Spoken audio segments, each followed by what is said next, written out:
सत श्री अकाल प्यारे विद्यार्थियों। प्यारे बच्चों, अज असी 12वीं क्लास दे कहानी भाग विचों माड़ा बंदा जिहड़ी कहानी है उसका सार पढ़ांगे। सो आओ आपां पहलां माड़ा बंदा जिहड़ी कहानी है उहदे बारे सधारण शब्दां विच गल करदे हां कि जिहड़ी इह कहानी आ एक रक्षा चालक दे नाल संबंध रखदी है ते मध्य वर्गी जीवन जी रहे एक फैमिली मैंबर की भी कहानी आ जिहदे विच एक मियाँ बीबी जी ने ते ओह किसी दान वाली जगह ते दान करन लग्गिया तां दान दे सकते हैं, पर किसी गरीब बंदे नूं उहदी मेहनतां नाल 1 रुपये के पिछे वो जिहड़ी बहस हुंदी है इस कहानी दे विच। आओ आपां उहनूं पढ़दे हां कि जिहड़ा माड़ा बंदा बेटा उहदे 2 अर्थ लए गए ने इत्थे। एक तां असीं इह कहने भी सरीरक पक्षों माड़ा ते एक बंदे जिहड़ी नेचर पक्षों असीं कहने आ। सो तुसीं ओह कहानी दे विच समझण की कोशिश करनी है कि माड़ा बंदा इस कहानी च कौन आ। इस चीज़ बारे आपां कहानी के एंड ते विचार करांगे। सो आओ पहलां आपां पढ़दे हां कहानी माड़ा बंदा। माड़ा बंदा कहानी प्रेम प्रकाश की रचना है। इस कहानी का सार इस प्रकार है। उत्तम पुरखी पात्र मैं पात्र।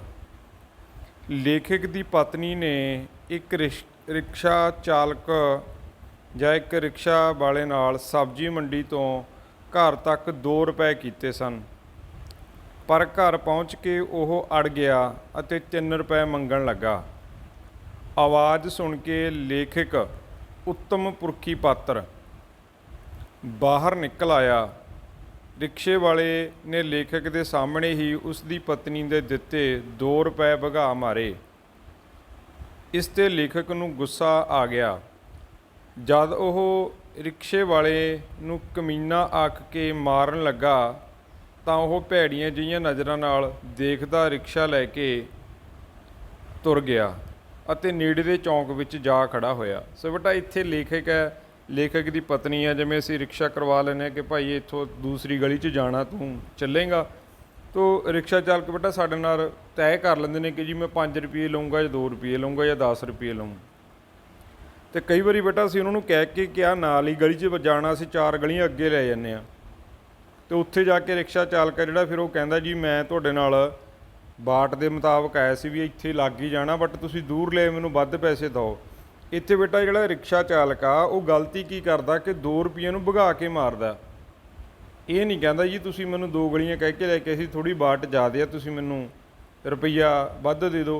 ਹੁਣ ਇਹਦੇ ਵਿੱਚ ਬੇਟਾ ਜਿਵੇਂ ਨਾ ਅਸੀਂ ਕਿਸੇ ਚੀਜ਼ ਦਾ ਸੌਦਾ ਕਰਦੇ ਹੁੰਦੇ ਹਾਂ, ਅਸੀਂ ਕਹਿੰਦੇ ਹਾਂ ਜੀ ਜੇ ਅਸੀਂ 2000 ਦੀ ਚੀਜ਼ ਵੇਚਣੀ ਹੋਵੇ ਤਾਂ ਅਸੀਂ ਕਹਾਂਗੇ 2500, ਅਤੇ ਫਿਰ ਉਹ ਵਾਲਾ ਕਹਿੰਦਾ ਨਹੀਂ ਜੀ ਥੋੜ੍ਹੇ ਘੱਟ ਕਰ ਲਓ। ਅਸੀਂ ਕਹਿੰਦੇ ਚੱਲ 100 ਘੱਟ ਦੇ ਦੇ, ਫਿਰ ਕਹਿੰਦੇ 200 ਘੱਟ ਦੇ ਦੇ। ਫਿਰ ਉਹ ਕਿਸੇ ਬੰਦੇ ਦੀ ਸਿਫਾਰਿਸ਼ ਕਰਾਉਣ ਦਾ ਕਹਿੰਦਾ ਯਾਰ ਇਹਦੇ ਮੂੰਹ ਨੂੰ ਚੱਲ ਤੈਨੂੰ 500 ਛੱਡਿਆ 2000 'ਚ ਗੱਲ ਨਿਬੇੜ। ਸੋ ਇੱਥੇ ਜਿਹੜਾ ਲੇਖਕ ਆ ਅਤੇ ਲੇਖਕ ਦੀ ਪਤਨੀ ਆ ਉਹ ਇਹ ਸੋਚਦੇ ਨੇ ਕਿ ਇਹਨੇ 50 ਪੈਸੇ ਵੱਧ ਲੈਣੇ ਸੀ, ਇਸ ਕਰਕੇ 1 ਰੁਪਈਆ ਹੋਰ ਵੱਧ ਮੰਗ ਰਿਹਾ ਵੀ ਇਹ 2 ਰੁਪਏ 50 ਪੈਸੇ ਤੇ ਇੱਥੋਂ ਚਲਿਆ ਜਾਂਦਾ। ਸੋ ਇਹ ਛੋਟੀ ਜੀ ਗੱਲ ਹੈ ਬੇਟਾ। ਇਹਦੇ ਵਿੱਚ ਇੱਕ ਤਾਂ ਮਨੁੱਖ ਦੇ ਮਨ ਦਾ ਡਰ ਦਿਖਾਇਆ ਗਿਆ। ਇੱਕ ਬੇਟਾ ਅਸੀਂ ਦਾਨ ਪੁੰਨ ਬਥੇਰੇ ਕਰ ਦਿੰਦੇ ਹਾਂ, ਬਟ ਇੱਕ ਜਿਹੜਾ ਕੋਈ ਮਿਹਨਤਕਸ਼ ਲੋਕ ਆ ਅਸੀਂ ਉਹਦੇ ਨਾਲ ਮਜ਼ਦੂਰੀ ਦੇਣ 'ਤੇ ਅੜ ਜਾਂਦੇ ਹਾਂ। ਹੁਣ ਕਹਾਣੀ ਨੂੰ ਨਾਲ ਨਾਲ ਸਮਝਦੇ ਜਾਣਾ ਕਿ ਮਾੜਾ ਬੰਦਾ ਇੱਥੇ ਕਿਹਨੂੰ ਕਿਹਾ ਗਿਆ ਹੋਊਗਾ। ਲੇਖਕ ਦੀ ਪਤਨੀ ਨੇ ਉਸ ਤੋਂ ਚੋਰੀ ਚੋਰੀ ਰਸੋਈ ਵਿੱਚੋਂ ਨਿਕਲ ਕੇ ਰਿਕਸ਼ੇ ਵਾਲੇ ਨੂੰ 2-4 ਵਾਰ ਦੇਖਿਆ। ਜਦੋਂ ਉਹ ਮੋੜ 'ਚ ਜਾ ਕੇ ਚੌਂਕ 'ਚ ਖੜ੍ਹ ਜਾਂਦਾ बेटा जिहड़ा लेखक आ लेखक की पत्नी ने 1-2 वार निकल के उन्होंने वेख्या भी चल पैसे दे ही दिंदे 1 रुपया वध। जिहड़ी इहदी लेखक की पत्नी हुंदी है बेटा ये कहंदी चल दान पुन्न भी करदे इहनूं 50 पैसे वध दे दो। मतलब कहण दा भाव जे कोई बंदा कोई इस चीज़ नूं डिमांड करदा जी बीबी मैनूं ये थोड़ी जी ज़्यादा दे दो, तो लेखक की जिहड़ी पत्नी हुंदी है बेटा वो इस चीज़ 'च बिलीव करदी है कि चलो थोड़ा वध दे दो, इहदी मेहनत आ। बट उत्थे लेखक के सामने जो 2 रुपये सुੱਟ दिंदा ना, लेखक नूं गुस्सा आ जांदा ते मतलब जिहड़ी गल है उत्थे लड़ाई तक पहुँचण वाली हो जाती है। तो देखो अगे किवें चलदी है कहानी। वो बूहे 'च खड़ी हो के अपने पति वल देखण लगी। जद उसके पति ने खिजी हुई नज़र नाल उस वल देखिया तो वह रसोई विच जाके चाह बनाउण लगी। वो बेटा पहला तो बाहर उहनूं देखदी आ भी वो खड़ा है, 1-2 बार बाहर निकल के, तो फिर वो अपने पति वल देखदी आ। पति वल बेटा देखण दा ਇੱਥੇ ਇਸ਼ਾਰਾ ਇਹ ਹੁੰਦਾ ਕਿ ਚਲੋ ਉਹ ਵਿਚਾਰੇ ਨੂੰ ਬੁਲਾ ਕੇ ਪੈਸੇ ਹੀ ਦੇ ਦਿੰਦੇ ਆ, ਪਰ ਉਹਦੇ ਪਤੀ ਨੇ ਜਿਹੜੇ ਅੰਦਰੋਂ ਖਿਜੀ ਹੋਈ ਨਿਗਾਹ ਨਾਲ ਦੇਖਦਾ ਉਹਨੂੰ ਹੁਣ ਜਿਹੜਾ ਉਹਦਾ ਪਤੀ ਹੈ ਬੇਟਾ ਅੰਦਰ ਬੈਠਾ ਨੇ ਕਿ ਚਿੱਠੀ ਲਿਖ ਰਿਹਾ। ਜਦੋਂ ਅਸੀਂ ਕੋਈ ਚਿੱਠੀ ਪੱਤਰ ਲਿਖਦੇ ਹਾਂ ਤੁਹਾਨੂੰ ਡਿਸਟਰਬੈਂਸ ਚੰਗੀ ਨਹੀਂ ਲੱਗਦੀ। ਹੁਣ ਜਿਹੜਾ ਪਤੀ ਹੈ ਬੇਟਾ ਉਹ ਸੈਂਟਰ ਪੁਆਇੰਟ ਮੰਨ ਲਓ ਕਿ ਟਾਕੀ ਦੇ ਬਾਹਰ ਪਰਾਂ ਮੋਰੀ ਦੇ ਕੋਲ ਗਲੀ ਦੇ ਵਿੱਚ ਤਾਂ ਰਿਕਸ਼ੇ ਵਾਲਾ ਖੜਾ ਹੈ ਤੇ ਰਸੋਈ 'ਚ ਉਹਦੀ ਪਤਨੀ ਖੜੀ ਆ। ਹੁਣ ਲੇਖਕ ਬੇਟਾ ਚਿੱਠੀ ਲਿਖਣ ਲੱਗਿਆ ਹੋਇਆ ਤੇ ਕਦੇ ਉਹਦੀ ਨਿਗਾਹ ਉਹ ਰਿਕਸ਼ੇ ਵਾਲੇ 'ਚ ਵਗ ਜਾਂਦੀ ਆ, ਉਹ ਫਿਰ ਪਰੇਸ਼ਾਨ ਅੱਗੇ ਲਿਖ ਨਹੀਂ ਪਾ ਰਿਹਾ ਚਿੱਠੀ, ਤੇ ਕਦੇ ਆਪਣੀ ਪਤਨੀ ਵੱਲ ਵੇਖਦਾ ਹੈ ਲੇਖਕ, ਉਹ ਤੋਂ ਫਿਰ ਲਿਖੀ ਨਹੀਂ ਜਾ ਰਹੀ ਚਿੱਠੀ। ਹੁਣ ਜਿਹੜੀ ਚਿੱਠੀ ਆ ਉਹ ਆਪਣੇ ਕਜ਼ਨ ਬ੍ਰਦਰ ਨੂੰ ਜਿਹੜਾ ਜੰਗਲਾਤ ਮਹਿਕਮੇ ਦੇ ਵਿੱਚ ਅਫਸਰ ਲੱਗਿਆ ਹੋਇਆ ਇੱਕ ਚਿੱਠੀ ਲਿਖ ਰਿਹਾ ਕਿ ਮੈਨੂੰ ਇਸ ਤਰ੍ਹਾਂ ਦਾ ਫਰਨੀਚਰ ਚਾਹੀਦਾ। ਜਦੋਂ ਉਹਦੀ ਗੱਲ ਡਿਜ਼ਾਈਨ 'ਤੇ ਆ ਜਾਂਦੀ ਹੈ ਨਾ ਵੀ ਕਿੱਦਾਂ ਦਾ ਡਿਜ਼ਾਈਨ ਹੋਵੇ, ਉੱਥੇ ਆ ਕੇ ਜਿਹੜਾ ਆ ਰਫੜ ਸ਼ੁਰੂ ਹੋ ਜਾਂਦਾ ਘਰ 'ਚ ਉਹਦੀ ਪਤਨੀ ਤੇ ਉਹ ਰਿਕਸ਼ਾ ਚਾਲਕ ਦੀ ਲੜਾਈ ਹੈ ਜਿਹੜੀ ਲੇਖਕ ਨੂੰ ਪਰੇਸ਼ਾਨ ਕਰਦੀ ਆ। ਸੋ ਜਿਹੜਾ ਲੇਖਕ ਹੈ ਬੇਟਾ ਇੱਥੇ ਚਿੱਠੀ ਲਿਖ ਰਿਹਾ ਤੇ ਲੇਖਕ ਇਹਨਾਂ ਦੋਵੇਂ ਪਾਤਰਾਂ ਦੇ ਵਿਚਕਾਰ ਜਿਹੜੀ ਘਟਨਾ ਘਟਦੀ ਆ ਉਹਦੇ ਕਰਕੇ ਡਿਸਟਰਬੈਂਸ ਮਹਿਸੂਸ ਕਰਦਾ। ਚਲੋ ਆਓ ਆਪਾਂ ਅੱਗੇ ਦੇਖਦੇ ਹਾਂ ਵੀ ਕਿੱਦਾਂ ਲੇਖਕ ਕੀ ਕਰ ਰਿਹਾ। ਲੇਖਕ ਮੇਜ਼ 'ਤੇ ਬੈਠ ਕੇ ਫਿਰ ਉਹੀ ਚਿੱਠੀ ਲਿਖਣ ਦੀ ਕੋਸ਼ਿਸ਼ ਕਰਨ ਲੱਗਾ ਜਿਹੜੀ ਕਈ ਦਿਨਾਂ ਤੋਂ ਅਧੂਰੀ ਸੀ। ਹੁਣ ਸਮਝ ਲੱਗ ਗਈ ਹੋਊਗੀ ਤੁਹਾਨੂੰ, ਇੱਕ ਚਿੱਠੀ ਲਿਖ ਰਿਹਾ ਲੇਖਕ। ਉਸਨੇ ਆਪਣੀ ਭੂਆ ਦੇ ਭਰਾ ਮਤਲਬ ਉਸਨੇ ਆਪਣੀ ਭੂਆ ਦੇ ਪੁੱਤਰ ਜਾਂ ਪੁੱਤ ਜਿਹੜਾ ਦਾ ਭਰਾ ਜੋ ਕਿ ਜੰਗਲਾਤ ਅਫਸਰ ਸੀ। ਹੁਣ ਭੂਆ ਦਾ ਪੁੱਤ ਨਹੀਂ ਅਸੀਂ ਕਹਿੰਦੇ ਵੀ ਲੇਖਕ ਦੀ ਭੂਆ ਦਾ ਪੁੱਤ, ਉਹਦਾ ਕਜ਼ਨ ਬ੍ਰਦਰ ਮਤਲਬ ਅੱਗੇ ਜਿਵੇਂ ਅਸੀਂ ਕਹਿੰਦੇ ਆ, ਉਹਦੀ ਭੂਆ ਦਾ ਮੁੰਡਾ ਜੋ ਕਿ ਜੰਗਲਾਤ ਅਫਸਰ ਸੀ ਨੂੰ ਫਰਨੀਚਰ ਬਣਵਾ ਕੇ ਭੇਜਣ ਲਈ ਚਿੱਠੀ ਲਿਖਣੀ ਸੀ। ਉਹ ਕਹਿੰਦਾ ਵੀ ਮੈਨੂੰ ਫਰਨੀਚਰ ਬਣਵਾ ਕੇ ਭੇਜ ਦੀ ਭਾਈ, ਤੂੰ ਜੰਗਲਾਤ ਮਹਿਕਮੇ 'ਚ ਲੱਗਿਆ, ਤੇਰੇ ਕੋਲ ਲੱਕੜਾਂ ਲੁੱਕੜਾਂ ਦਾ ਪ੍ਰਬੰਧ ਅੱਛਾ ਹੁੰਦਾ। ਜਾਂ ਇਹ ਮੰਨ ਲਓ ਕਿ ਉਹਦੇ ਕੋਲ 2 ਪੈਸੇ ਹੈਗੇ ਨੇ, ਸਾਈਜ਼ ਤੇ ਡਿਜ਼ਾਈਨ ਤੇ ਆ ਕੇ ਗੱਲ ਉਲਝ ਗਈ ਸੀ। ਹੁਣ ਸਾਈਜ਼ ਤੇ ਡਿਜ਼ਾਈਨ ਤੇ ਆ ਕੇ ਗੱਲ ਉਲਝ ਗਈ। ਉਹ ਕਹਿੰਦਾ ਕੀ ਸਾਈਜ਼ ਦਾ ਚਾਹੀਦਾ, ਕਿਹੋ ਜਿਹਾ ਡਿਜ਼ਾਈਨ ਚਾਹੀਦਾ। ਤੇ ਬੇਟਾ ਇੱਥੇ ਹੁਣ ਚਿੱਠੀ ਉੱਥੇ ਉਲਝੀ ਪਈ ਆ। ਗੱਲ ਥੋੜ੍ਹੀ ਜਿਹੀ ਸੁਲਝਣ ਲੱਗੀ ਤਾਂ ਉਸ ਦੀ ਪਤਨੀ ਨੇ ਆ ਕੇ ਹੌਲੀ ਜਿਹੇ ਕਿਹਾ, ਹੈਂ ਜੀ। ਉਹ ਉੱਥੇ ਹੀ ਖੜੋਤਾ ਹੈ। ਹੁਣ ਅਜੇ ਉਹ ਲਿਖਣ ਲੱਗਾ ਤੇ ਵੀ ਇੱਦਾਂ ਦਾ ਡਿਜ਼ਾਈਨ, ਤੇ ਉਹਦੀ ਪਤਨੀ ਆ ਕੇ ਕਹਿੰਦੀ ਜੀ ਹੈ ਜੀ, ਕਹਿੰਦੀ ਉਹ ਉੱਥੇ ਹੀ ਖੜਾ ਹੈ। ਜਿਵੇਂ ਅਸੀਂ ਕਿਸੇ ਨੂੰ ਕਹੀਏ ਕਿ ਜਿਹੜੇ ਬੰਦੇ ਨਾਲ ਆਪਣੀ ਬਹਿਸ ਹੋਈ ਸੀ ਉਹ ਗਿਆ ਨਹੀਂ, ਅਜੇ ਉੱਥੇ ਹੀ ਖੜਾ। ਹੁਣ ਲੇਖਕ ਬੇਟਾ ਇੱਕ ਵਾਰ ਫੇਰ ਜਿਹੜਾ ਡਿਸਟਰਬੈਂਸ ਮਹਿਸੂਸ ਕਰਦਾ। ਲੇਖਕ ਦੀ ਪਤਨੀ ਅਜੇ ਵੀ ਬੇਚੈਨ ਸੀ। ਲੇਖਕ ਚਾਹੁੰਦਾ ਸੀ ਕਿ ਉਸ ਦੀ ਪਤਨੀ ਰਿਕਸ਼ੇ ਵਾਲੇ ਵੱਲ ਧਿਆਨ ਹੀ ਨਾ ਦੇ, ਪਰ ਉਸ ਤੋਂ ਆਪ ਵੀ ਚਿੱਠੀ ਨਹੀਂ ਸੀ ਲਿਖੀ ਜਾ ਰਹੀ। ਹੁਣ ਕਹਿੰਦਾ ਤੂੰ ਧਿਆਨ ਨਾ ਦੇ, ਉੱਧਰ ਲੇਖਕ ਚਾਹੁੰਦਾ, ਬਟ ਉਹ ਤੋਂ ਚਿੱਠੀ ਆਪ ਤੋਂ ਵੀ ਨਹੀਂ ਲਿਖੀ ਜਾ ਰਹੀ ਕਿਉਂਕਿ ਉਹਨੂੰ ਟਾਕੀ ਵਿੱਚ ਖੜਾ ਦੂਰ ਉਹ ਨਜ਼ਰ ਪੈ ਰਿਹਾ ਵੀ ਉਹ ਖੜਾ ਉੱਥੇ, ਤੇ ਉਹਦੇ ਘਰ ਵਾਲੀ ਦੀ ਬੇਚੈਨੀ ਵੀ ਲੇਖਕ ਨੂੰ ਪਰੇਸ਼ਾਨ ਕਰ ਰਹੀ ਆ। ਉਸਨੇ ਰਿਕਸ਼ੇ ਵਾਲੇ ਨੂੰ ਬਾਰੀ ਵਿੱਚੋਂ ਕਈ ਵਾਰ ਦੇਖਿਆ ਸੀ। ਹੁਣ ਲੇਖਕ ਪਰੇਸ਼ਾਨ ਆ ਕਿਉਂਕਿ ਬਾਰੀ ਵਿੱਚ ਉਹ ਵੀ ਉਹਨੂੰ ਬਾਰ-ਬਾਰ ਬਾਹਰ ਦੇਖ ਰਿਹਾ। ਉਹ ਚੌਂਕ ਦੇ ਖੱਬੇ ਪਾਸੇ ਉਸੇ ਤਰ੍ਹਾਂ ਹੀ ਖੜਾ ਸੀ। ਉਸ ਦੇ ਰਿਕਸ਼ੇ ਦਾ ਰੁੱਖ ਪਾਰਕ ਵੱਲ ਸੀ, ਪਾਰਕ ਵੱਲ ਉਹਦਾ ਮੂੰਹ ਸੀ। ਹੁਣ ਉਸ ਨੇ ਰਿਕਸ਼ੇ ਦੀ ਕਾਠੀ 'ਤੇ ਕੂਹਣੀ ਰੱਖੀ ਹੋਈ ਸੀ। ਹੁਣ ਜਿਵੇਂ ਅਸੀਂ ਕਹਿੰਦੇ ਹਾਂ ਉਹਦੀ ਕਾਠੀ 'ਤੇ ਕੂਹਣੀ ਰੱਖ ਕੇ ਉਹ ਜਿਵੇਂ ਆਪਾਂ ਕਹਿੰਦੇ ਵੀ ਕਿਸੇ ਦਚਿੱਤੀ 'ਚ ਪਿਆ ਸੋਚ ਰਿਹਾ ਜਾਂ ਕਿਸੇ ਵੱਲ ਵੇਖ ਰਿਹਾ ਤੇ ਝੁਕਿਆ ਹੋਇਆ ਖੜਾ ਸੀ। ਹੁਣ ਉੱਥੇ ਬੇਟਾ ਇਹ ਮੰਨ ਲਓ ਵੀ ਉਹ ਰਿਕਸ਼ੇ ਦੇ ਉੱਪਰ ਕੂਹਣੀ ਰੱਖ ਕੇ ਝੁਕਿਆ ਹੋਇਆ ਖੜਾ ਹੈ। ਹੁਣ ਬੇਫਿਕਰੀ 'ਚ ਖੜਾ ਹੈ ਉਹ। ਉਸਨੇ ਇੱਕ ਵਾਰ ਵੀ ਮੁੜ ਕੇ ਉਹਨਾਂ ਵੱਲ ਨਹੀਂ ਸੀ ਦੇਖਿਆ, ਜਿਵੇਂ ਉਹ ਉਹਨਾਂ ਨੂੰ ਜਾਣਦਾ ਹੀ ਨਾ ਹੋਵੇ, ਜਿਵੇਂ ਉਸ ਦਾ ਉਹਨਾਂ ਨਾਲ ਕੋਈ ਲੈਣ ਦੇਣ ਹੀ ਨਾ ਹੋਵੇ। ਉਹ ਇਸ ਤਰ੍ਹਾਂ ਖੜਾ ਤੇ ਵੀ ਲੇਖਕ ਨਾਲ ਮੇਰਾ ਕੋਈ ਲਫੜਾ ਨਹੀਂ ਪੈਸੇ ਦਿੱਤੇ ਨਾ ਸਹੀ, ਉਹ ਆਪਣੀ ਮੌਜ 'ਚ ਖੜਾ ਹੈ।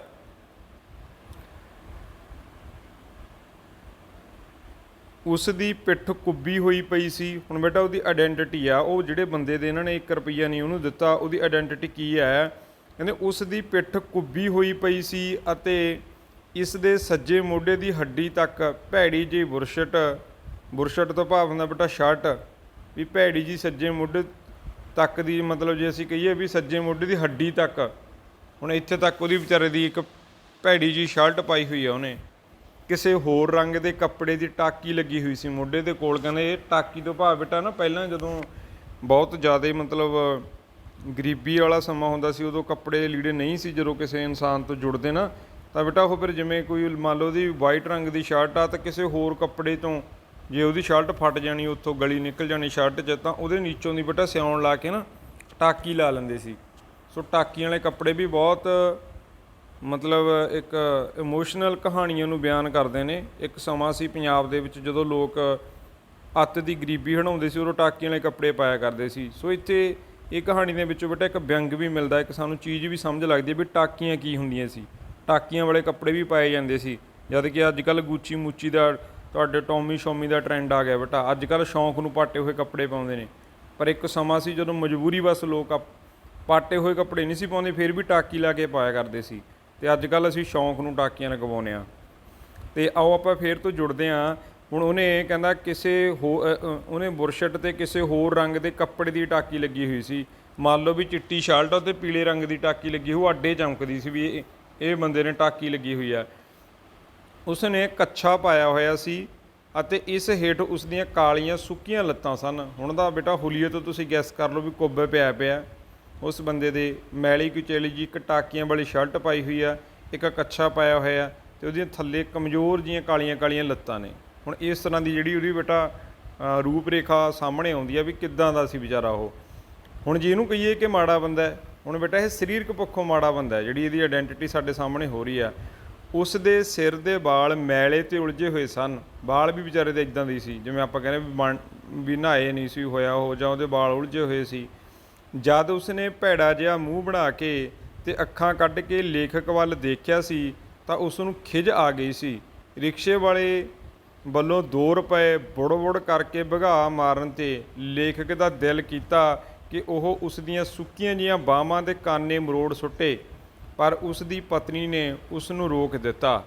ਉਹ ਆਪ ਵੀ ਚੁੱਪ ਕਰ ਗਿਆ ਸੀ ਕਿ ਇਸ ਕਮੀਨੇ ਬੰਦੇ ਨੂੰ ਕੀ ਹੱਥ ਪਾਉਣਾ ਹੈ। ਹੁਣ ਇੱਥੇ ਆ ਕੇ ਬੇਟਾ ਜਿਵੇਂ ਸੀ ਕਿ ਨਾ ਮਾੜਾ ਬੰਦਾ, ਹੁਣ ਲੇਖਕ ਕਹਿੰਦਾ ਇਹ ਕਮੀਨਾ ਬੰਦਾ ਵੀ ਇਹਨੇ ਪੈਸੇ ਸਿੱਟ ਤੇ ਇੱਦਾਂ ਲੇਖਕ ਦੇ ਮਨ 'ਚ ਉਹਦੇ ਪ੍ਰਤੀ ਇੱਕ ਕਮੀਨੇ ਬੰਦੇ ਦੀ ਫੋਟੋ ਬਣਦੀ ਆ। ਉਹਨੂੰ ਵਿਚਾਰੇ ਦੀ ਰੂਪ ਰੇਖਾ ਦੇਖ ਕੇ ਉਹਨੂੰ ਕਮੀਨਾ ਸਮਝਦਾ ਲੇਖਕ। ਉਂਝ ਵੀ ਉਹ ਮਾੜੇ ਬੰਦੇ ਨਾਲ ਨਹੀਂ ਸੀ ਲੜਨਾ ਚਾਹੁੰਦਾ, ਕਹਿੰਦਾ ਉਹਨੂੰ ਲੱਗਿਆ ਵੀ ਕਮਜ਼ੋਰ ਜਾਂ ਚੱਲ ਛੱਡ ਪਰ ਇਹਦੇ ਨਾਲ ਕੀ ਲੜਨਾ।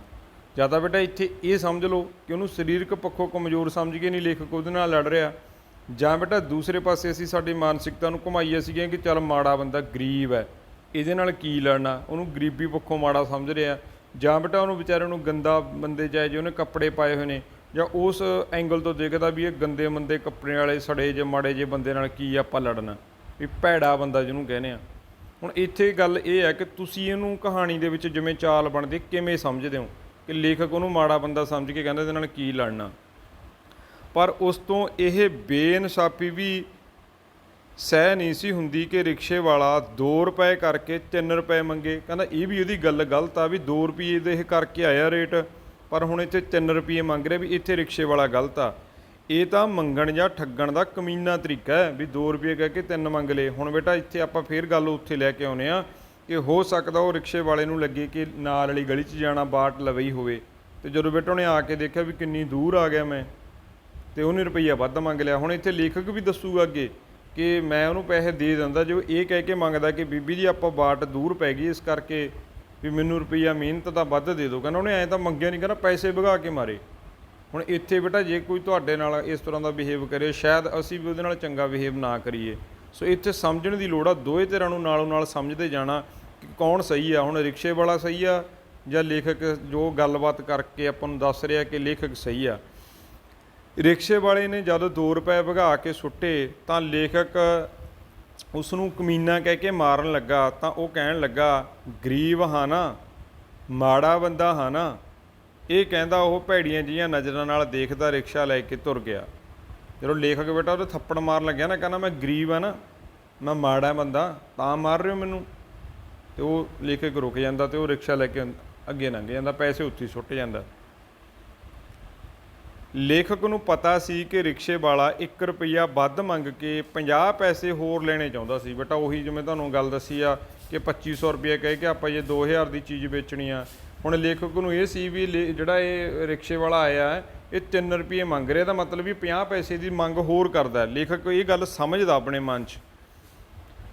ਹੁਣ ਲੇਖਕ ਕੀ ਸੋਚਦਾ ਉਹਦੇ ਬਾਰੇ, ਲੇਖਕ ਕੀ ਕਹਿੰਦਾ, ਲੇਖਕ ਨੂੰ ਪਤਾ ਸੀ ਕਿ ਰਿਕਸ਼ੇ ਵਾਲਾ 1 ਰੁਪਈਆ ਵੱਧ ਮੰਗ ਕੇ 50 ਪੈਸੇ ਹੋਰ ਲੈਣੇ ਚਾਹੁੰਦਾ ਸੀ। ਪਰ ਅੱਗੇ ਬੇਟਾ ਦੇਖਿਓ ਲੇਖਕ ਤੇ ਲੇਖਕ ਦੀ ਪਤਨੀ ਇਹ 50 ਪੈਸੇ ਦਾ ਹਿਸਾਬ ਕਿਵੇਂ ਕਰਨਗੇ। ਪਰ ਜੇਕਰ ਉਹ ਇਹ ਗੱਲ ਕਹਿ ਕੇ ਮੰਗਦਾ ਕਿ ਮੈਂ ਸਮਝਦਾ ਸੀ ਕਿ ਕੋਠੀ ਨੇੜੇ ਹੋਵੇਗੀ, ਪਰ ਬੀਬੀ ਜੀ ਇਹ ਦੂਰ ਨਿਕਲੀ, ਕਹਿੰਦਾ ਤਾਂ ਉਸ ਨੂੰ ਉਸੇ ਵੇਲੇ ਪੈਸੇ ਮਿਲ ਜਾਣੇ ਸਨ। ਹੁਣ ਲੇਖਕ ਕਹਿੰਦਾ ਵੀ ਜੇ ਉਹ ਰਿਕਸ਼ੇ ਵਾਲਾ ਪੈਸੇ ਵਗਾ ਕੇ ਮਾਰਨ ਦੀ ਬਜਾਏ ਇਹ ਗੱਲ ਕਹਿੰਦਾ ਕਿ ਬੀਬੀ ਕੋਠੀ ਮੈਂ ਸੋਚਿਆ ਸੀ ਲਵੇ ਆ ਬਟ ਦੂਰ ਨਿਕਲੀ, ਇਸ ਕਰਕੇ ਮੈਨੂੰ ਰੁਪਈਆ ਵੱਧ ਦੇ ਦਿਓ, ਕਹਿੰਦਾ ਮੈਂ ਉਹਨੂੰ ਉਸੇ ਟਾਈਮ ਪੈਸੇ ਦੇ ਦਿੰਦਾ। ਪਰ ਉਸ ਦੇ 2 ਰੁਪਏ ਸੁੱਟਣ ਤੇ ਲੇਖਕ ਦੇ ਗਰਮ ਹੋਣ ਕਾਰਨ ਪਵਾੜਾ ਪੈ ਗਿਆ। ਉਹਨੇ 2 ਰੁਪਏ ਭਗਾ ਕੇ ਮਾਰੇ ਤੇ ਲੇਖਕ ਗਰਮ ਹੋ ਗਿਆ ਵੀ ਤੂੰ ਪੈਸੇ ਕਿਵੇਂ ਸੁੱਟਦੇ। ਫਿਰ ਲੇਖਕ ਦੀ ਪਤਨੀ ਨੇ ਉਸ ਨੂੰ ਕਿਹਾ, ਛੱਡੋ ਪਰੇ, 3 ਰੁਪਏ ਹੀ ਨੇ, ਦੇ ਦਿਓ। ਆ ਕਹਿੰਦੀ ਲੈ ਫੜੋ 3 ਰੁਪਏ ਨੇ, ਦੇ ਦਿਓ ਇਹਨੂੰ, ਰੁਪਈਆ ਹੋਰ ਦੇ ਦਿਓ। ਪਰ ਲੇਖਕ ਨਾ ਮੰਨਿਆ। ਉਸ ਦੀ ਪਤਨੀ ਹਮਦਰਦੀ ਨਾਲ ਜਾਂ ਡਰ ਨਾਲ ਰਿਕਸ਼ੇ ਵਾਲੇ ਦੀ ਵਕਾਲਤ ਕਰ ਰਹੀ ਸੀ। ਹੁਣ ਕਹਿੰਦੇ ਪਤਾ ਨਹੀਂ ਤਾਂ ਭਾਈ ਉਹਦੀ ਪਤਨੀ ਡਰ ਗਈ ਸੀ, ਪਤਾ ਨਹੀਂ ਉਹ ਸਹਿਮੀ ਹੋਈ ਸੀ, ਉਹ ਪਰ ਰਿਕਸ਼ੇ ਵਾਲੇ ਦੇ ਹੱਕ 'ਚ ਗੱਲ ਕਰ ਰਹੀ, ਚਲੋ ਦੇ ਦਿਓ ਜੀ 1 ਰੁਪਈਆ ਦੇ ਦਿਓ। ਪਰ ਲੇਖਕ ਨੂੰ ਉੱਥੇ ਐਟੀਟਿਊਡ ਆ ਉਹਦਾ ਚੰਗਾ ਨਹੀਂ ਲੱਗਿਆ ਤੇ ਲੇਖਕ ਆਪਣਾ ਐਟੀਟਿਊਡ ਵੀ ਦਿਖਾਉਣ ਲੱਗ ਪਿਆ ਵੀ ਇਹਨੇ ਪੈਸੇ ਸੁੱਟੇ ਕਿਉਂ, ਹੁਣ ਨਹੀਂ ਇਹਨੂੰ ਕੋਈ ਪੈਸਾ ਦੇਣਾ। ਲੇਖਕ ਦੇ ਵੱਡੇ ਪੁੱਤਰ ਨੇ ਆ ਕੇ ਦੱਸਿਆ, ਹੁਣ ਉੱਧਰੋਂ ਗਲੀ 'ਚ ਘੁੰਮ ਕੇ ਜਦੋਂ ਉਹਦਾ ਵੱਡਾ ਪੁੱਤਰ ਆਉਂਦਾ ਕਿ ਡੈਡੀ ਰਿਕਸ਼ੇ ਵਾਲਾ ਉੱਥੇ ਹੀ ਖੜੋਤਾ ਹੈ। ਇੱਕ ਬੰਦੇ ਨੇ ਪੁੱਛਿਆ, ਚੱਲਣਾ ਹੀ ਕੰਪਨੀ ਬਾਗ? ਕਹਿੰਦਾ ਨਹੀਂ। ਇਹ ਸੁਣ ਕੇ ਲੇਖਕ ਉਸ ਨੂੰ ਬੇਵਕੂਫ ਤੇ ਜਾਹਲ ਕਹਿ ਕੇ ਕੋਸਣ ਲੱਗਾ। ਉਹ ਕਹਿੰਦਾ ਕਿ ਰਿਕਸ਼ੇ ਵਾਲੇ ਨੇ ਪੂਰਾ 1 ਘੰਟਾ ਬਰਬਾਦ ਕਰ ਲਿਆ, 5 ਰੁਪਏ ਕਮਾਏ ਜਾ ਸਕਦੇ ਸੀ ਇਸ ਸਮੇਂ 'ਚ। ਹੁਣ ਕਹਿੰਦੇ ਵੀ 1 ਘੰਟਾ ਹੋ ਗਿਆ, ਉਹਨੂੰ ਦੱਸਦਾ ਵੀ ਉਹਨੂੰ ਕਿਸੇ ਨੇ ਪੁੱਛਿਆ ਵੀ ਚੱਲੇਗਾ, ਕਹਿੰਦਾ ਮੈਂ ਨਹੀਂ ਜਾਂਦਾ। ਹੁਣ ਲੇਖਕ ਸੋਚ ਰਿਹਾ ਵੀ 1 ਘੰਟਾ ਹੋ ਗਿਆ ਇਹਨੂੰ ਇੱਥੇ ਖੜੇ ਨੂੰ, ਜੇ ਆਪਣਾ ਰਿਕਸ਼ਾ ਲੈ ਕੇ ਜਾਂਦਾ, ਚਲਾਉਂਦਾ, 2 ਸਵਾਰੀਆਂ ਨੂੰ ਢੋਂਦਾ ਤਾਂ ਇਹ 5 ਰੁਪਏ ਕਮਾ ਸਕਦਾ ਸੀ। ਪਰ ਲੇਖਕ ਤੇ ਉਹਦੀ ਪਤਨੀ ਦਾ ਧਿਆਨ ਬਾਰ-ਬਾਰ ਉੱਥੇ ਹੀ ਉਸੇ ਰਿਕਸ਼ੇ ਵਾਲੇ 'ਤੇ ਜਾ ਰਿਹਾ। ਲੇਖਕ ਨੇ ਉੱਠ ਕੇ ਬਾਰੀ ਵਿੱਚੋਂ ਝਾਤੀ ਮਾਰੀ, ਕੋਈ ਰਿਕਸ਼ੇ ਵਾਲਾ ਉਸ ਰਿਕਸ਼ੇ ਵਾਲੇ ਕੋਲ ਖੜਾ ਸੀ। ਉਹਨੇ ਦੇਖਿਆ ਟਾਕੀ ਬਿਜਲੀ ਵਗ ਗਿਆ ਕਿ ਨਹੀਂ, ਹਲੇ ਉੱਥੇ ਹੀ ਖੜਾ ਘੰਟੇ ਦਾ। ਉਹਨੇ ਦੇਖਿਆ ਵੀ ਇੱਕ ਰਿਕਸ਼ੇ ਵਾਲਾ ਇਹਦੇ ਕੋਲ ਖੜਾ। ਹੁਣ ਬੇਟਾ ਲੇਖਕ ਦੇ ਦਿਮਾਗ ਦੇ ਵਿੱਚ ਇੱਕ ਸਵਾਲ ਆਉਂਦਾ ਵੀ ਹੋ ਸਕਦਾ ਇਹ ਰਿਕਸ਼ਾ ਯੂਨੀਅਨ ਦਾ ਕੋਈ ਬੰਦਾ ਹੋਵੇ ਤੇ ਇਹਨੇ ਸਾਰੀ ਮਿੱਥਿਆ ਦੱਸੀ ਹੋਵੇ, ਮੈਂ ਘੰਟਾ ਹੋ ਗਿਆ ਉਰੇ ਖੜਾ, ਇਹਨਾਂ ਨੇ ਮੈਨੂੰ ਪੈਸੇ ਨਹੀਂ ਦਿੱਤੇ। ਤੇ ਬੇਟਾ ਜਿਹੜਾ ਉਹ ਰਿਕਸ਼ੇ ਵਾਲਾ ਹੁੰਦਾ ਨਾ, ਉਹ ਥੋੜ੍ਹਾ ਜਿਹਾ ਕਾਹਲੀ ਨਾਲ ਬੱਸ ਸਟੈਂਡ ਵੱਲ ਨੂੰ ਚੱਲ ਜਾਂਦਾ। ਹੁਣ ਜਿਹੜਾ ਲੇਖਕ ਆ ਤੇ ਲੇਖਕ ਦੀ ਪਤਨੀ ਦੇ ਮਨ ਦੇ ਵਿੱਚ ਸਵਾਲ ਚੱਲਦੇ ਨੇ ਵੀ ਲੈ ਹੁਣ ਇਹ ਸਾਰੇ ਇਹਨਾਂ ਦਾ ਕਹਿੰਦੇ ਵੀ ਏਕਾ ਬਹੁਤ ਹੁੰਦਾ, ਲੇਖਕ ਤੇ ਉਹਦੀ ਪਤਨੀ ਅੰਦਰੋਂ ਡਰੇ ਵੀ ਹੋਏ ਨੇ ਵੀ ਇਹਨਾਂ ਦਾ ਏਕਾ ਬਹੁਤ ਹੁੰਦਾ। ਹੁਣ ਇਹ ਸਾਰਾ ਰਿਕਸ਼ਾ ਯੂਨੀਅਨ ਵਾਲੇ ਬੰਦਿਆਂ ਨੂੰ ਇਕੱਠੇ ਕਰਕੇ ਉਰੇ ਸਾਡੇ ਬਾਰ ਚਲਾਉਣਗੇ, ਧਰਨਾ ਵੀ ਮਸਲਾ ਹੁਣ ਵਿਗੜੂਗਾ। ਹੁਣ ਕਿਤੇ ਨਾ ਕਿਤੇ ਉਹ ਅੰਦਰੋਂ ਡਰ ਜਾਂਦੇ ਨੇ, ਫਿਰ ਉਹ ਸੋਚਦੇ ਨੇ ਚੱਲ ਇਹਦੇ ਨਾਲ ਕੰਪਰੋਮਾਈਜ਼ ਕਰ ਲੈਂਦੇ ਆ। ਉਹਦੀ ਪਤਨੀ ਸੋਚਦੀ ਚੱਲ ਇਹਨੂੰ ਮੈਂ ਬੁਲਾ ਕੇ ਚਾਹ ਦਾ ਕੱਪ ਹੀ ਪਿਆ ਦਿੰਦੀ ਆ ਵੀ ਜੇ ਆ ਜੇ ਮਸਲਾ ਸਾਡਾ ਠੀਕ ਹੋ ਜੇ। ਹੁਣ ਇੱਥੇ ਉਹ ਡਰ ਵੀ ਗਏ। ਚਲੋ ਆਓ ਅੱਗੇ ਪੜ੍ਹਦੇ ਹਾਂ ਕਹਾਣੀ। ਲੇਖਕ ਨੇ ਉੱਠ ਕੇ ਬਾਰੀ ਵਿੱਚੋਂ ਝਾਤੀ ਮਾਰੀ, ਕੋਈ ਰਿਕਸ਼ੇ ਵਾਲਾ ਉਸ ਰਿਕਸ਼ੇ ਵਾਲੇ ਦੇ ਕੋਲ ਖੜਾ ਸੀ। ਉਹ ਗੱਲ ਕਰਕੇ ਕਾਹਨ ਨਾਲ ਅੱਗੇ ਅੱਡੇ ਵੱਲ ਚਲਾ ਗਿਆ। ਜਿਹੜਾ ਬੰਦਾ ਉਹਦੇ ਕੋਲ ਖੜਾ ਗੱਲ ਕਰਦਾ ਨਾ, ਫਿਰ ਗੱਲ ਕਰਕੇ ਅੱਗੇ ਬੇਟਾ ਉਹ ਬੱਸ ਸਟੈਂਡ ਨੂੰ ਚਲਿਆ ਜਾਂਦਾ। ਲੇਖਕ ਨੂੰ ਲੱਗਾ ਕਿ ਉਹ ਆਪਣੇ ਸਾਥੀਆਂ ਨੂੰ ਬੁਲਾਉਣ ਲੱਗਿਆ ਹੈ। ਉਹੀ ਗੱਲ, ਉਹਨੂੰ ਡਰ ਗਏ ਵੀ ਉਹ ਆਪਣੇ ਦੋਸਤਾਂ ਨੂੰ ਬੁਲਾ ਕੇ ਲਿਆਊ। ਉਹ ਸੋਚਦਾ ਹੈ ਕਿ ਇਹਨਾਂ ਵਿੱਚ ਬਹੁਤ ਏਕਤਾ ਹੁੰਦੀ ਹੈ ਵੀ ਹੁਣ ਇਹ ਯੂਨੀਅਨ ਵਾਲੇ ਬੰਦੇ ਸਾਰੇ ਆਉਣਗੇ ਉਰੇ। ਲੇਖਕ ਦੀ ਪਤਨੀ ਮੁੜ ਬੂਹੇ ਵਿੱਚ ਆ ਕੇ ਖੜੀ ਹੋ ਗਈ ਤੇ ਕਹਿਣ ਲੱਗੀ, ਰਿਕਸ਼ੇ ਵਾਲੇ ਨੂੰ ਚੰਗਾ ਹੁੰਦਾ 1 ਕੱਪ ਚਾਹ ਪਿਆ ਦਿੰਦੀ, ਹੁਣ ਉਹ ਡਰ ਰਹੀ ਆ। ਹੁਣ ਉਹ ਡੋਲਣੀ ਪਈ ਹੈ। ਹੁਣ ਕਹਿੰਦੀ ਹੁਣ ਡੋਲਣੀ ਪਈ ਹੈ, ਜਿਹੜੀ ਚਾਹ ਉਹਦੇ ਕੋਲੇ ਸੀ ਉਹਨੇ ਡੋਲਤੀ। ਕਹਿੰਦੀ ਚੰਗਾ ਹੁੰਦਾ ਉਹਨੂੰ ਮੈਂ ਰਿਕਸ਼ੇ ਵਾਲੇ ਨੂੰ ਪਿਆ ਆਂਦੀ, ਘੰਟਾ ਹੋ ਗਿਆ ਉਹਨੂੰ ਉੱਥੇ ਖੜੇ ਨੂੰ। ਹੁਣ ਉਹਦੇ ਦਿਮਾਗ 'ਚ ਇੱਕ ਡਰ ਬਹਿ ਗਿਆ ਬੇਟਾ, ਸਹਿਮ ਬਹਿ ਗਿਆ। ਤੇ ਉਹ ਸੋਚਦੀ ਹੈ ਜੀ ਉਹਨੂੰ 1 ਕੱਪ ਚਾਹ ਦਾ ਪਿਆ ਕੇ ਰੁਪਈਏ 2-3 ਜਿਹੜੇ ਉਹਦੇ ਬਣਦੇ ਸੀ ਦੇ ਦਿੰਦੇ, ਚਲੋ ਲਾਫੜਾ ਜਿਹੜਾ ਖੜਾ ਹੋਇਆ ਸੀ ਇਹ ਮਿਟ ਜਾਂਦਾ। ਹੁਣ ਡਰ ਗਏ ਵੀ ਹੋ ਸਕਦਾ ਹੁਣ ਇੱਥੇ ਕੋਈ ਪ੍ਰੋਟੈਸਟ ਨਾ ਸ਼ੁਰੂ ਹੋ ਜੇ। ਇਸ ਤਰ੍ਹਾਂ ਉਹ ਸਮਝੌਤੇ ਦਾ ਰਾਹ ਲੱਭ ਰਹੀ ਸੀ ਤੇ ਲੱਗਦਾ ਸੀ ਕਿ ਉਹ ਹਾਰ ਗਈ ਹੈ। ਹੁਣ ਉਹ ਅੰਦਰੋਂ ਡਰਿਆ ਮਹਿਸੂਸ ਕਰਦੇ, ਉਹ ਸੋਚਦੇ ਚੱਲ ਇਹਦੇ ਨਾਲ ਕਿਸੇ ਹਿਸਾਬ ਨਾਲ ਸਮਝੌਤਾ ਕਰ ਲਈਏ ਜੇ ਆ ਜੇ। ਹੁਣ ਡਰ ਗਈ ਬੇਟਾ ਉਹ। ਫਿਰ ਉਹ ਕਹਿਣ ਲੱਗੀ, ਕਿਉਂ ਜੀ, ਜੇ ਰਾਤ ਹੋਵੇ, ਹੁਣ ਉਹ ਐਗਜ਼ਾਮਪਲ ਦੇ ਰਹੀ ਹੈ ਵੀ ਚੱਲ ਮੇਰੇ ਘਰ ਵਾਲਾ ਕਹੂਗਾ ਚੱਲ ਦੇ ਦੇ 3 ਰੁਪਈਏ, ਕਿਉਂ ਜੀ। ਹੁਣ ਉਹ ਕਿਉਂ ਜੀ ਕਹਿੰਦੀ, ਜੇ ਰਾਤ ਹੋਵੇ, ਮੀਂਹ ਵਸਦਾ ਹੋਵੇ ਤਾਂ 3 ਰੁਪਏ ਲੈਂਦੇ ਨੇ ਰਿਕਸ਼ੇ ਵਾਲੇ। ਹੁਣ ਕਹਿੰਦੀ ਵੀ ਰਿਕਸ਼ੇ ਵਾਲੇ ਨੇ ਜਿਹੜੇ ਉਹ 3 ਰੁਪਏ ਲੈਂਦੇ ਨੇ ਜੇ ਮੀਂਹ ਮੂੰਹ ਪੈਂਦਾ ਹੋਵੇ, ਰਾਤ ਦਾ ਵੇਲਾ ਹੋਵੇ। ਹੁਣ ਉਹਨੂੰ ਕਨਵਿੰਸ ਕਰਵਾ ਰਹੀ ਸੀ ਵੀ ਚੱਲ 3 ਰੁਪਏ ਜੇ ਉਹ ਮੰਗ ਰਿਹਾ ਠੀਕ ਨੇ, ਆਪਾਂ ਦੇ ਦਈਏ। ਹੁਣ ਲੇਖਕ ਕੀ ਕਹਿੰਦਾ, ਲੇਖਕ ਨੇ ਸਖਤੀ ਨਾਲ ਕਿਹਾ, ਹੁਣ ਮੀਂਹ ਵਸਦਾ। ਇਹ ਸੁਣ ਕੇ ਲੇਖਕ ਦੀ ਪਤਨੀ ਦੂਜੇ ਕਮਰੇ ਵਿੱਚ ਚਲੀ ਗਈ। ਹੁਣ ਲੇਖਕ ਉਹਨੂੰ ਕਹਿੰਦਾ ਕੀ ਗੱਲ ਹੁਣ ਮੀਂਹ ਪੈ ਰਿਹਾ ਸੀ ਵੀ ਉਹਨੂੰ 3 ਰੁਪਏ ਦੇ ਦਈਏ। ਹੁਣ ਲੇਖਕ ਦੀ ਪਤਨੀ ਜਦੋਂ ਆਪਣੇ ਪਤੀ ਕੋਲੇ ਜਾਂਦੀ ਆ, ਉਹ ਥੋੜ੍ਹਾ ਜਿਹਾ ਉਹਨੂੰ ਗੁੱਸੇ ਨਾਲ ਜਾਂ ਹੋਰ ਤਰ੍ਹਾਂ ਪੇਸ਼ ਆਉਂਦਾ, ਇਸ ਕਰਕੇ ਗੱਲ ਲਵੇ ਨਹੀਂ ਲੱਗ ਰਹੀ। 1 ਰੁਪਈਆ ਜਿਹੜਾ ਉਹ ਵੱਧ ਮੰਗ ਰਿਹਾ ਤੇ ਉਹਦੇ ਲਫੜੇ ਦੇ ਵਿੱਚ ਲੇਖਕ ਵੀ ਵਿੱਚ ਘੁਣ ਵਾਂਗੂ ਪਿਸ ਰਿਹਾ, ਕਿਉਂਕਿ 3 ਧਿਰਾਂ ਨੇ ਬੇਟਾ। ਲੇਖਕ ਸੈਂਟਰ 'ਚ ਆ, ਇੱਕ ਪਤਨੀ ਵੀ ਪਰੇਸ਼ਾਨ ਆ, ਉਹ ਰਿਕਸ਼ੇ ਵਾਲਾ ਤਾਂ ਵਿਚਾਰਾ ਪਰੇਸ਼ਾਨ ਹੈਗਾ ਹੀ ਆ। ਲੇਖਕ ਇਹ ਕਹਾਣੀ ਦੇ ਵਿਚਕਾਰਲਾ ਪਾਤਰ ਆ ਜਿਹੜਾ ਦੋਵੇਂ ਕਹਾਣੀਆਂ ਨੂੰ ਆਪਣੇ ਨਾਲ ਸਾਂਝੀ ਕਰ ਰਿਹਾ ਕਿ ਕੀ ਚੱਲਦਾ।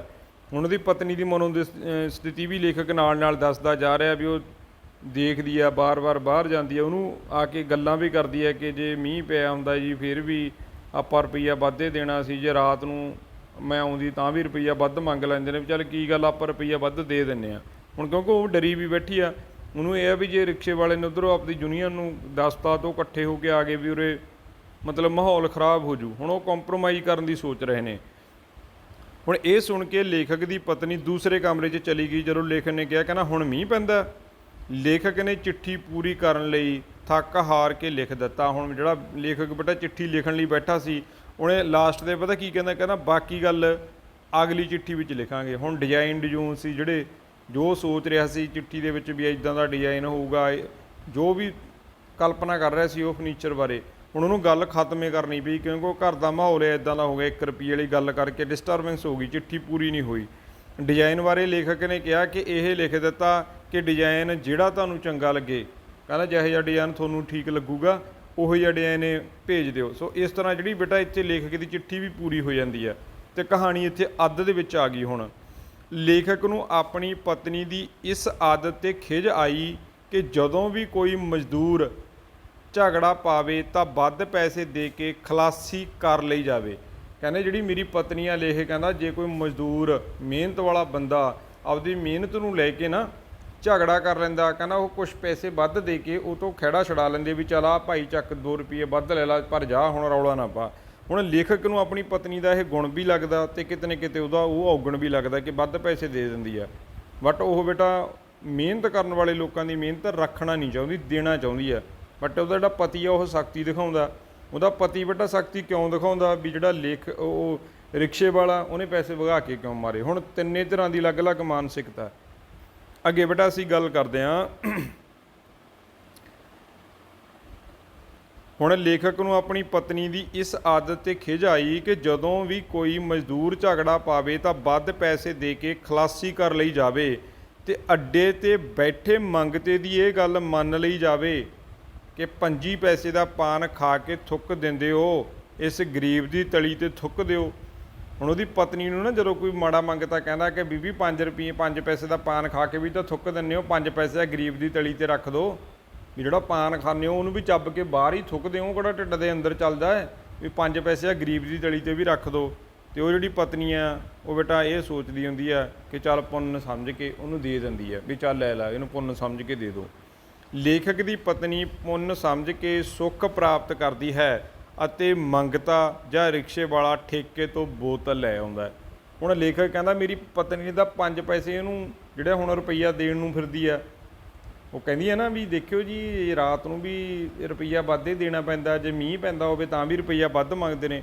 ਹੁਣ ਲੇਖਕ ਨੂੰ ਪਤਾ ਵੀ 1 ਰੁਪਈਆ ਵੱਧ ਦਊ, ਇਹ 1 ਰੁਪਈਆ ਨਹੀਂ, ਲੇਖਕ ਨੂੰ ਪਤਾ ਵੀ 50 ਪੈਸੇ ਵੱਧ ਦਊ ਕਿਉਂਕਿ ਉਹਨੇ ਵੀ 3 ਰੁਪਏ ਮੰਗੇ ਸੀ, ਉਹ 2.5 ਰੁਪਏ ਲੈ ਕੇ ਤੁਰ ਜਾਂਦਾ ਵੀ 50 ਪੈਸੇ ਇਹਨੂੰ ਵੱਧ ਦੇਣ ਨੂੰ ਫਿਰ ਰਹੀ ਹੈ, ਮੇਰੀ ਪਤਨੀ 3 ਰੁਪਏ ਦੇਣ ਨੂੰ ਕਹਿ ਰਹੀ ਆ ਕਿ ਦੇ ਦਿੰਦੇ 3 ਰੁਪਏ। ਹੁਣ ਕਹਿੰਦਾ ਜਿਹੜਾ ਬੰਦਾ ਉਹ ਮੰਗਤਾ ਬੈਠਾ ਤਲੀ 'ਤੇ ਧਰਾ ਲੈਂਦਾ 5 ਪੈਸੇ ਅਤੇ ਐਵੇਂ ਰਿਕਸ਼ੇ ਵਾਲੇ 50 ਪੈਸੇ ਤੋਂ ਵੱਧ ਲੈ ਕੇ ਵਗ ਜਾਂਦੇ ਨੇ, ਕਹਿੰਦੇ ਤਾਂ ਦਾਨ ਪੁੰਨ ਸਮਝ ਕੇ ਦੇ ਦਿੰਦੀ ਆ। ਪਰ ਜਿਹੜੇ ਉਹ ਬੰਦੇ ਨੇ ਉਹ ਜਾ ਕੇ ਆਪਣਾ ਦੀਆ ਜਾਂ ਬੋਤਲ ਲੈ ਆਉਂਦੇ ਨੇ, ਉਹ ਦਾਰੂ ਪੀ ਜਾਂਦੇ ਨੇ। ਫਿਰ ਉੱਥੇ ਲੇਖਕ ਹੁਣ ਐਨਾਲਾਈਜ਼ ਵੀ ਕਰ ਰਿਹਾ ਕਿ ਜਿਹੜਾ ਦਾਨ ਹੈ ਕਿਹੜੇ ਬੰਦੇ ਨੂੰ ਦੇਣਾ ਚਾਹੀਦਾ। ਹੁਣ ਜਿਹੜੇ ਮੰਗਤੇ ਨੇ ਕਹਿੰਦਾ ਉਹ ਰੱਬ ਦੇ ਨਾਂ 'ਤੇ ਮੰਗ ਲੈਂਦੇ ਨੇ, ਹੱਥ ਨੇ ਦਾਰੂ ਪੀ ਲੈਂਦੇ ਨੇ। ਹੁਣ ਬੇਟਾ ਇੱਥੇ ਇੱਕ ਮੰਗਣ ਵਾਲਾ ਜਿਹੜਾ ਮਿਹਨਤ ਨਹੀਂ ਕਰ ਰਿਹਾ, ਇੱਕ ਉਹ ਵੀ ਮੰਗ ਰਿਹਾ 5 ਪੈਸੇ, ਅਤੇ ਇੱਕ ਜਿਹੜਾ ਉਹ ਰਿਕਸ਼ੇ ਵਾਲਾ ਬੇਟਾ ਉਹ ਵੀ ਪੈਸੇ ਮੰਗ ਰਿਹਾ। ਹੁਣ ਤਲੀ 'ਤੇ ਕਿਹਦੀ ਦੇ ਧਰਨੇ ਸਹੀ ਨੇ ਇੱਥੇ। ਹੁਣ ਲੇਖਕ ਨਾਲੋਂ ਨਾਲ ਬੇਟਾ ਤੁਹਾਨੂੰ ਸਾਨੂੰ ਇਹ ਗੱਲ ਲਈ ਸੁਚੇਤ ਵੀ ਕਰ ਰਿਹਾ ਕਿ ਦਾਨ ਗਰੀਬ ਦਾ ਮੂੰਹ ਹੁੰਦਾ, ਕਿ ਕਿਹੜੇ ਗਰੀਬ ਨੂੰ ਦੇਣੇ ਨੇ। ਜਿਹਨੇ ਹੱਥ ਨੇ ਬੋਤਲ ਲੈਣੀ ਹੈ ਉਹਨੂੰ ਦੇਣੇ ਨੇ, ਜਿਹੜਾ ਮਿਹਨਤ ਕਰ ਰਿਹਾ ਬੇਟਾ ਗਿੱਟੇ ਗੋਡੇ ਆਪਦੇ ਰਗੜ ਕੇ ਰਿਕਸ਼ਾ ਚਲਾ ਰਿਹਾ ਜੇ ਉਹਨੂੰ ਦੇ ਰਿਹਾ। ਮੈਨੂੰ ਲੱਗਦਾ ਕਿ ਇੱਕ ਆਮ ਮੰਗਤੇ ਨੇ ਜਿਹਨੇ ਮੰਗ ਕੇ ਤਾਕੜਾ ਹੱਟਾ ਕੱਟਾ, ਉਹਨੇ ਕੋਈ ਹੱਡ ਪੈਰ ਨਹੀਂ ਖਰਾਬ ਅਤੇ ਉਹਨੇ ਬੋਤਲ ਲੈ ਕੇ ਪੀਣੀ ਹੈ ਬੇਟਾ, ਉਹਨੂੰ ਮੈਨੂੰ ਲੱਗਦਾ ਨਹੀਂ ਦੇਣੇ ਚਾਹੀਦੇ। ਅਤੇ ਆਹ ਜਿਹੜੇ ਮਿਹਨਤ ਕਰਨ ਵਾਲੇ ਰਿਕਸ਼ਾ ਚਾਲਕ ਨੇ ਇਹਨਾਂ ਨੂੰ ਮੈਨੂੰ ਲੱਗਦਾ ਕਿ ਦਾਨ ਸਮਝ ਕੇ ਦੇ ਦੇਣੇ ਚਾਹੀਦੇ ਨੇ ਕਿਉਂਕਿ ਮਿਹਨਤ ਕਰਨ ਵਾਲੇ ਲੋਕ ਨੇ। ਬਾਕੀ ਤੁਸੀਂ ਕਹਾਣੀ ਨੂੰ ਸਮਝਦੇ ਜਾਣਾ ਕਿ ਇਹਦੇ ਵਿੱਚ ਅਸਲ 'ਚ ਗੁਲਝਾਂ ਕੀ ਦੱਸਣ ਦੀ ਕੋਸ਼ਿਸ਼ ਕੀਤੀਆਂ ਨੇ ਲੇਖਕ ਨੇ। ਲੇਖਕ ਦਾ ਦਿਲ ਕੀਤਾ ਕਿ ਉਹ ਰਿਕਸ਼ੇ ਵਾਲੇ ਨੂੰ ਕਹੇ ਕਿ ਉਹ ਭਲਾ ਮਾਨਸ ਬਣ ਕੇ ਪੈਸੇ ਲੈ ਕੇ ਚਲਾ ਜਾਵੇ, ਨਹੀਂ ਤਾਂ ਉਹ ਉਸ ਦੇ ਛਿੱਤਰ ਲੁਆ ਦੇਗਾ ਅਤੇ ਪੁਲਿਸ ਨੂੰ ਫੋਨ ਕਰਕੇ ਕਹਿ ਦੇਗਾ ਕਿ ਇਹ ਬਦਮਾਸ਼ ਰਿਕਸ਼ੇ ਵਾਲਾ ਮੈਨੂੰ ਧਮਕੀਆਂ ਦਿੰਦਾ ਏ, ਮੇਰੀ ਇੱਜ਼ਤ ਨੂੰ ਹੱਥ ਪਾਉਣ ਨੂੰ ਫਿਰਦਾ ਏ। ਪਰ ਉਸੇ ਨੇ ਦੇਖਿਆ ਕਿ ਰਿਕਸ਼ੇ ਵਾਲਾ ਜਾ ਚੁੱਕਾ ਸੀ। ਹੁਣ ਲੇਖਕ ਦਾ ਮਨ ਕਰਦਾ ਕਿ ਮੈਂ ਉਹਨੂੰ ਕਹਾਂ ਚੱਕ 3 ਰੁਪਏ ਰੋ ਵਗ ਜਾ, ਨਹੀਂ ਤੇਰੇ ਮੈਂ ਛਿੱਤਰ ਲਵਾ ਦੂੰ। ਇਹ ਕਹਿ ਕੇ ਕਿ ਇਹ ਰਿਕਸ਼ੇ ਵਾਲਾ ਮੈਨੂੰ ਧਮਕੀਆਂ ਦਿੰਦਾ, ਇਹ ਮੇਰੀ ਇੱਜ਼ਤ ਨੂੰ ਹੱਥ ਪਾਉਣ ਨੂੰ ਫਿਰਦਾ। ਲੇਖਕ ਉਹਦੇ ਬਾਰੇ ਕਲਪਨਾ ਕਰਦਾ, ਗੁੱਸਾ ਚੜ੍ਹਿਆ ਪਿਆ ਲੇਖਕ ਦੇ ਮਨ 'ਚ ਵੀ ਉਹਨੂੰ ਭਜਾ ਦਾਂ ਬਸ ਰਿਕਸ਼ੇ ਵਾਲੇ ਨੂੰ। ਤੇ ਜਦੋਂ ਬੇਟਾ ਉਹ ਜਾ ਕੇ ਦੇਖਦਾ ਉੱਥੇ ਕੋਈ ਰਿਕਸ਼ੇ ਵਾਲਾ ਨਹੀਂ ਹੁੰਦਾ, ਉਹ ਜਾ ਚੁੱਕਿਆ। ਲੇਖਕ ਨੇ ਆਪਣੀ ਪਤਨੀ ਨੂੰ ਇਸ ਬਾਰੇ ਦੱਸਿਆ ਕਿ ਉਹ ਲਾਨ ਵਿੱਚ ਪਈਆਂ ਕੁਰਸੀਆਂ 'ਤੇ ਬੈਠ ਗਏ ਅਤੇ ਕਹਿੰਦਾ ਆ ਜਾ ਇੱਥੇ ਲਾਨ 'ਚ ਬੈਠਦੇ ਹਾਂ ਆਪਾਂ। ਕਹਿੰਦਾ ਉਹ ਤਾਂ ਵਗ ਗਿਆ ਰਿਕਸ਼ੇ ਵਾਲਾ। ਹੁਣ ਉਹ ਥੋੜ੍ਹਾ ਜਿਹਾ ਮਨ ਉਹਨਾਂ ਦਾ ਸ਼ਾਂਤ ਹੋ ਗਿਆ, ਵੀ ਸ਼ਾਂਤ ਵੀ ਹੋ ਗਿਆ ਬੇਟਾ, ਅਤੇ ਇੱਥੇ ਉਹ ਪਰੇਸ਼ਾਨ ਵੀ ਹੋ ਗਏ ਵੀ ਕੈਸਾ ਬੰਦਾ ਸੀ। ਉਹਨੇ 2 ਰੁਪਏ ਸਿੱਟ ਕੇ ਵਗ ਗਿਆ, ਮੁੜ ਕੇ ਉਹ ਖੜਿਆ ਜ਼ਰੂਰ ਪਰ ਉਹਨੇ ਕੋਈ ਲੜਾਈ ਨਹੀਂ ਕਰੀ, ਕੋਈ ਬਹਿਸ ਨਹੀਂ ਕਰੀ, ਕਿ ਉਹਨਾਂ ਵੱਲ ਝਾਕਿਆ ਵੀ ਨਹੀਂ ਉਹਨਾਂ ਦੇ ਘਰ ਵੱਲੋਂ ਮੁੜ ਕੇ। ਲੇਖਕ ਦੀ ਪਤਨੀ ਦੇ ਚਿਹਰੇ ਤੋਂ ਹੁਣ ਦੁੱਖ ਦਾ ਪ੍ਰਭਾਵ ਖਤਮ ਹੋ ਗਿਆ ਸੀ। ਜਦੋਂ ਉਹਨੂੰ ਪਤਾ ਲੱਗਿਆ ਨਾ ਲਾਂਚ 'ਚ ਬਹਿ ਕੇ ਉਹ ਵਗ ਗਿਆ, ਹੁਣ ਜਿਹੜੀ ਉਹ ਚਿੰਤਤ ਸੀ ਉਹਦੀ ਪਤਨੀ, ਉਹਨੂੰ ਲੱਗਿਆ ਕਿ ਚੱਲ ਮੁਸੀਬਤ ਟਲੀ, ਵਗ ਗਿਆ ਉਹ। ਉਸਨੇ ਕਿਹਾ ਹੁਣ ਆਪਾਂ ਇਹ 3 ਰੁਪਏ ਪਿੰਗਲਵਾੜੇ ਨੂੰ ਦੇ ਦਿਆਂਗੇ। ਹੁਣ ਦੇਖੋ ਉਹਨੂੰ ਨਹੀਂ ਦਿੱਤੇ, ਪਿੰਗਲਵਾੜੇ 'ਚ ਬੇਟਾ ਮਤਲਬ ਜਿਹੜੇ ਗਰੀਬ ਲੋਕ ਨੇ, ਬੇਸਹਾਰਾ ਨੇ, ਉਹ ਬੈਠੇ ਨੇ। ਆਪਾਂ ਇਹ ਨਹੀਂ ਕਹਿੰਦੇ ਕਿ ਪਿੰਗਲਵਾੜੇ ਨੂੰ ਦਾਨ ਨਾ ਦਿਓ, ਪਰ ਇੱਥੇ ਗੱਲ ਇਹ ਆ ਕਿ ਇੱਕ ਨੂੰ ਦਿੱਤਾ ਨਹੀਂ ਦੂਸਰੇ ਨੂੰ ਦੇਤਾ। ਜਿਹੜੇ ਉਹ ਜਿਨ੍ਹਾਂ ਨੂੰ ਦੇ ਰਹੇ ਆ ਉਹਨਾਂ ਨੂੰ ਵੀ ਅਸੀਂ ਉਹਨਾਂ ਦੀ ਮਜਬੂਰੀ ਸਮਝ ਕੇ ਦੇ ਰਹੇ ਹਾਂ। ਜੇ ਉਹੀ ਮਜਬੂਰੀ ਸਮਝ ਕੇ ਰਿਕਸ਼ੇ ਵਾਲੇ ਨੂੰ ਦਿੱਤੇ ਹੁੰਦੇ ਕਿ ਇਹਦੇ ਵੀ ਬੱਚੇ ਪਾਲਦਾ ਵਿਚਾਰਾ, ਮਿਹਨਤ ਮਜ਼ਦੂਰੀ ਕਰਦਾ, ਚੱਲ ਕੋਈ ਗੱਲ ਨਹੀਂ, ਅਸੀਂ ਇੱਕ ਰਾਹ ਜਾਂਦੇ ਫੁੱਟਪਾਥ 'ਤੇ ਬੈਠੇ ਬੰਦੇ ਨੂੰ ਵੀ ਰੁਪਈਆ ਵੱਧ ਦੇ ਦਿੰਦੇ ਹਾਂ, ਠੈਨੀ ਵੱਧ ਦੇ ਦਿੰਦੇ ਹਾਂ ਵੀ ਚੱਲ ਇਹਨੂੰ ਰਿਕਸ਼ੇ ਵਾਲੇ ਨੂੰ ਦੇ ਦਿਓ। ਬਟ ਇੱਥੇ ਬੇਟਾ ਬਹਿਸਬਾਜ਼ੀ ਦਿਖਾਈ ਗਈ ਆ ਦੋ ਧਿਰਾਂ ਦੀ, ਵੀ ਕਿੱਦਾਂ ਦੀ ਮਾਨਸਿਕਤਾ। ਹੁਣ ਇੱਥੇ ਇਹ ਡਰੇ ਹੋਏ ਲੋਕ ਨੇ, ਹੁਣ ਇਹ ਸੋਚ ਰਹੇ ਨੇ ਕਿ ਜਿਹੜੇ ਉਹ ਰਿਕਸ਼ੇ ਵਾਲੇ ਜੇ 3 ਰੁਪਏ ਆਪਾਂ ਦੱਬ ਲਏ, ਹੁਣ ਉਹਨਾਂ ਦਾ ਕੀ ਕਰੀਏ। ਹੁਣ ਬੈਠ ਕੇ ਕੁਰਸੀਆਂ 'ਤੇ ਇਹ ਲਾਗੇ ਹਿਸਾਬ ਲਾਉਣ ਵੀ ਉਹ ਤਾਂ ਵਗ ਗਿਆ, ਹੁਣ ਇਹ ਤਾਂ ਪਾਪ ਕਰ ਲਿਆ ਆਪਾਂ ਨੇ, ਉਹਦੇ 2 ਰੁਪਏ 3 ਦੱਬ ਲਏ। ਹੁਣ ਕੀ ਕਹਿੰਦੇ ਇਹ 3 ਰੁਪਏ ਪਿੰਗਲਵਾੜੇ ਦੇ ਦਿਆਂਗੇ। ਲੇਖਕ ਨੇ ਪੁੱਛਿਆ ਜਿਹੜੇ 50 ਪੈਸੇ ਉਸੇ ਨੇ ਵੱਧ ਦੇਣੇ ਸਨ, ਹੁਣ 50 ਪੈਸੇ ਬੇਟਾ ਵੱਧ ਦੇਣੇ ਤੋਂ ਭਾਵ ਵੀ ਜਦੋਂ ਕੋਈ ਮਜ਼ਦੂਰ ਉਹਨਾਂ ਨੂੰ ਕਹਿੰਦਾ ਕਿ ਬੀਬੀ ਮੇਰੀ ਮਿਹਨਤ ਦੇ 5 ਰੁਪਏ ਬਣਦੇ ਨੇ, ਉਹ ਕਹਿੰਦੀ ਚੱਕ 5.5 ਵਗ ਜਾ, ਬਹਿਸ ਨਾ ਕਰ। ਕਹਿੰਦਾ ਹੁਣ ਰਿਕਸ਼ੇ ਵਾਲਾ ਜੇ ਤੋਂ 3 ਰੁਪਏ ਮੰਗਦਾ ਸੀ, ਕਹਿੰਦੇ ਜੀ ਹਾਂ। ਕਹਿੰਦਾ 3 ਰੁਪਏ ਤਾਂ ਆਪਾਂ ਦੇ ਦਾਂਗੇ ਚੱਲ ਪਿੰਗਲਵਾੜੇ। ਕਹਿੰਦਾ ਜਿਹੜੇ ਤੇ 50 ਪੈਸੇ ਵੱਧ ਦੇਣੇ ਸੀ ਉਹਨੂੰ, ਉਹਦਾ ਕੀ ਕਰਾਂਗੇ। ਪਤਨੀ ਨੇ ਕਿਹਾ ਕਿ ਉਹ ਅੱਡੇ ਵਾਲੇ ਮੰਗਤੇ ਦੀ ਤਲੀ 'ਤੇ ਧਰ ਦਿਆਂਗੇ। ਅਤੇ ਕਹਿੰਦੀ ਜਿਹੜੇ 50 ਪੈਸੇ ਮੈਂ ਉਹਨੂੰ ਵੱਧ ਦੇਣੇ ਅਤੇ 3.5 ਰੁਪਏ ਮੈਂ ਦੇਣੇ ਸੀ, ਉਹਦੀ ਬੈਂਸ ਤੋਂ ਬਾਅਦ 50 ਪੈਸੇ ਵੱਧ ਦੇ ਕੇ ਉਹਨੂੰ ਭੇਜਣਾ ਸੀ। ਕਹਿੰਦੀ ਉਹ 50 ਪੈਸੇ ਜਿਹੜਾ ਅੱਡੇ ਦੇ ਉੱਪਰ ਬੈਠਦਾ ਨਾ ਮੰਗਤਾ, ਕਹਿੰਦੀ ਉਹਦੇ ਹੱਥ 'ਤੇ ਧਰ ਦਿਆਂਗੇ। ਲੇਖਕ ਨੇ ਉਸਨੇ ਇੱਕ ਦੂਜੇ ਵੱਲ ਦੇਖਿਆ ਅਤੇ ਮੁਸਕਰਾ ਪਏ। ਹੁਣ ਲੇਖਕ ਨੇ ਜਦੋਂ ਉਹਦੇ ਵੱਲ ਦੇਖਿਆ ਅਤੇ ਮੁਸਕਰਾ ਪਏ ਵੀ ਹੁਣ 50 ਪੈਸੇ ਦੇਖ ਲਾ, ਵੀ ਮੈਨੂੰ ਪਤਾ ਸੀ ਵੀ 50 ਪੈਸੇ ਵੱਧ ਦਿੰਦੀ ਆ। ਹੁਣ ਕਹਿੰਦਾ ਮੈਂ ਜਦੋਂ ਉਹਨੂੰ ਪੁੱਛਿਆ ਵੀ ਉਹ 50 ਪੈਸੇ ਜਿਹੜੇ ਵੱਧ ਦੇਣੇ ਤੇ ਉਹਨਾਂ ਦਾ ਹੀ ਕਰਾਂਗੇ, ਉਹ ਕਹਿੰਦੀ ਉੱਥੇ ਦੇ ਦਾਂਗੇ। ਲੇਖਕ ਹੱਸਦਾ।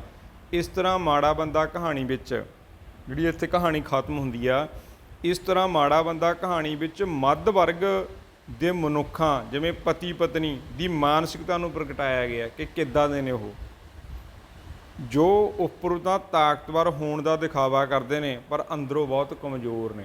ਹੁਣ ਅੰਦਰੋਂ ਦੇਖੋ ਬੇਟਾ, ਇੱਕ ਪਾਸੇ ਤਾਂ ਉਹ ਸਮਝੌਤਾ ਕਰ ਲਈ ਤੁਲੇ ਨੇ, ਅੰਦਰੋਂ ਫਿਰ ਉਹ ਡਰ ਰਹੇ ਨੇ ਕਿ ਰਿਕਸ਼ੇ ਵਾਲੇ ਇਕੱਠੇ ਹੋ ਕੇ ਨਾ ਆ ਜਾਣ। ਅਤੇ ਫਿਰ ਐਂਡ ਦੇ ਉੱਪਰ ਜਦੋਂ ਉਹ ਪੈਸੇ ਛੱਡ ਕੇ ਚਲਾ ਜਾਂਦਾ ਅਤੇ ਫਿਰ ਡਰੇ ਬੈਠੇ ਨੇ ਕਿ ਇਹ ਪੈਸਿਆਂ ਦਾ ਹੁਣ ਆਪਾਂ ਕੀ ਕਰਾਂਗੇ। ਕਹਿੰਦੇ ਫਿਰ ਪਿੰਗਲਵਾੜੇ ਦੇ ਆਵਾਂਗੇ 3 ਰੁਪਏ, ਜਿਹੜੇ 50 ਪੈਸੇ ਆਪਾਂ ਵੱਧ ਦੇ ਕੇ ਨਿਬੇੜਨਾ ਤੀ ਕੰਮ, ਉਹ ਆਪਾਂ ਮੰਗਤੇ ਨੂੰ ਦੇ ਦਾਂਗੇ।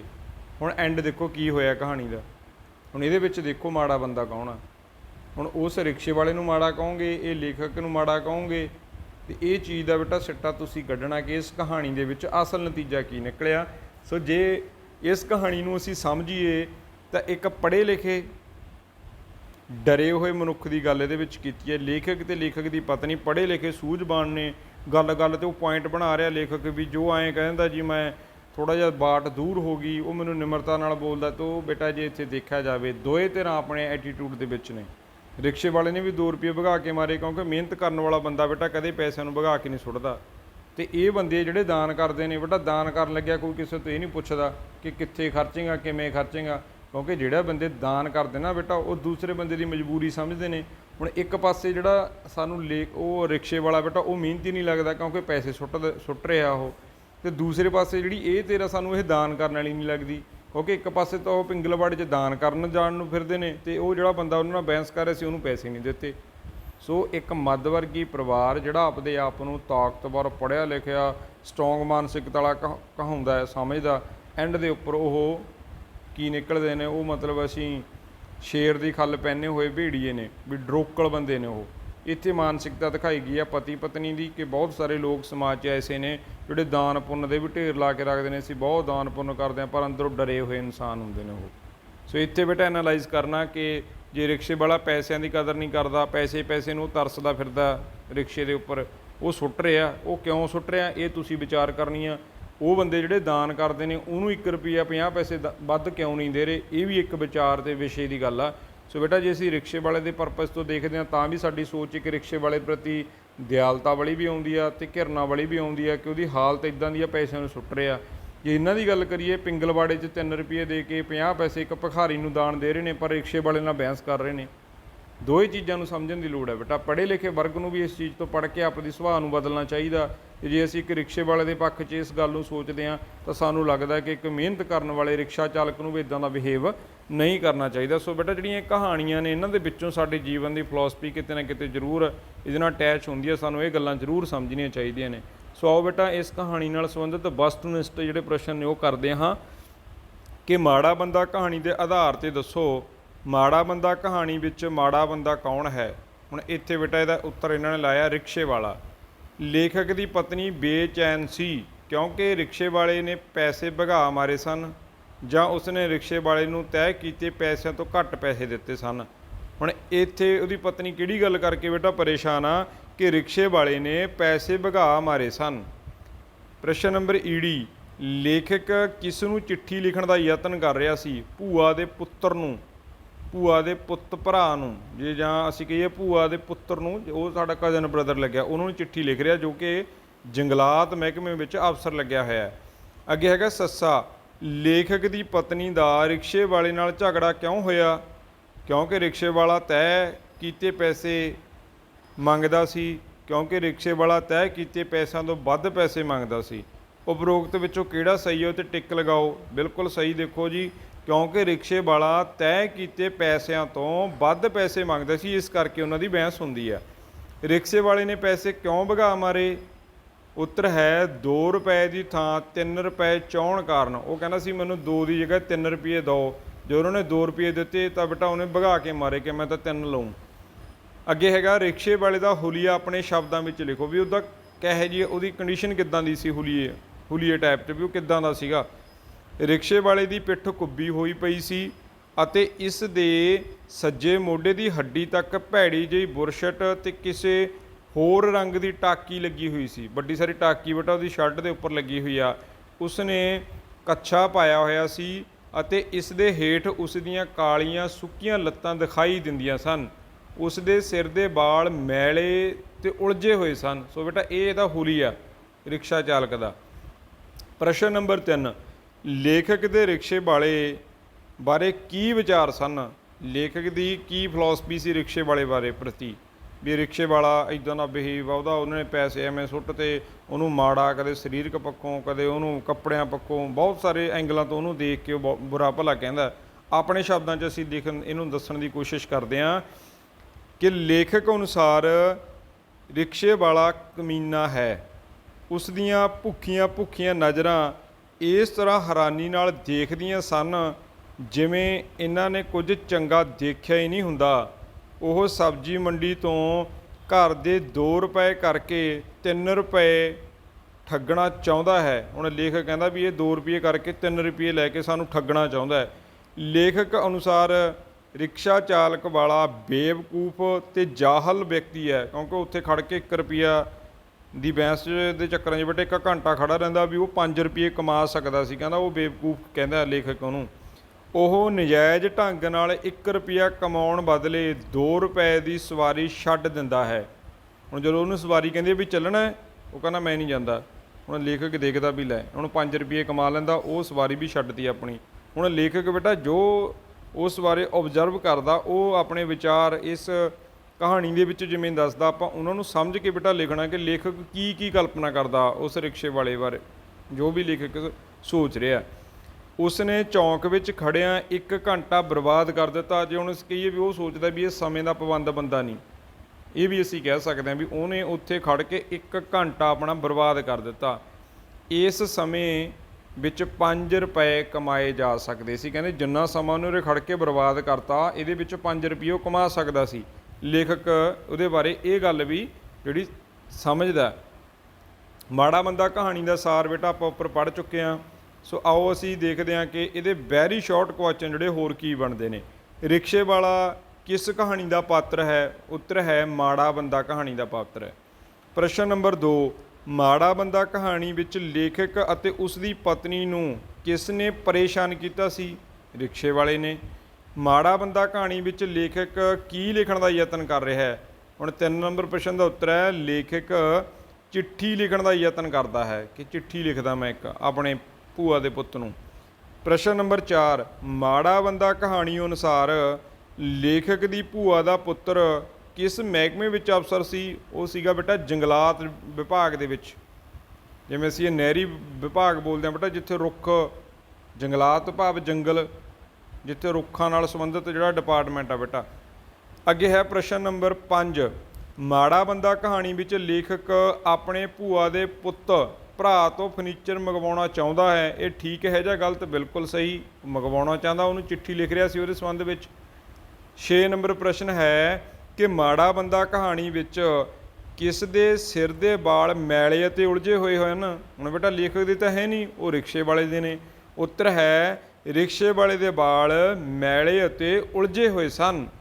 ਪ੍ਰਸ਼ਨ ਨੰਬਰ 7, ਰਿਕਸ਼ੇ ਵਾਲੇ ਨੇ ਲੇਖਕ ਦੀ ਪਤਨੀ ਦੇ ਦਿੱਤੇ ਕਿੰਨੇ ਰੁਪਏ ਵਗਾ ਮਾਰੇ?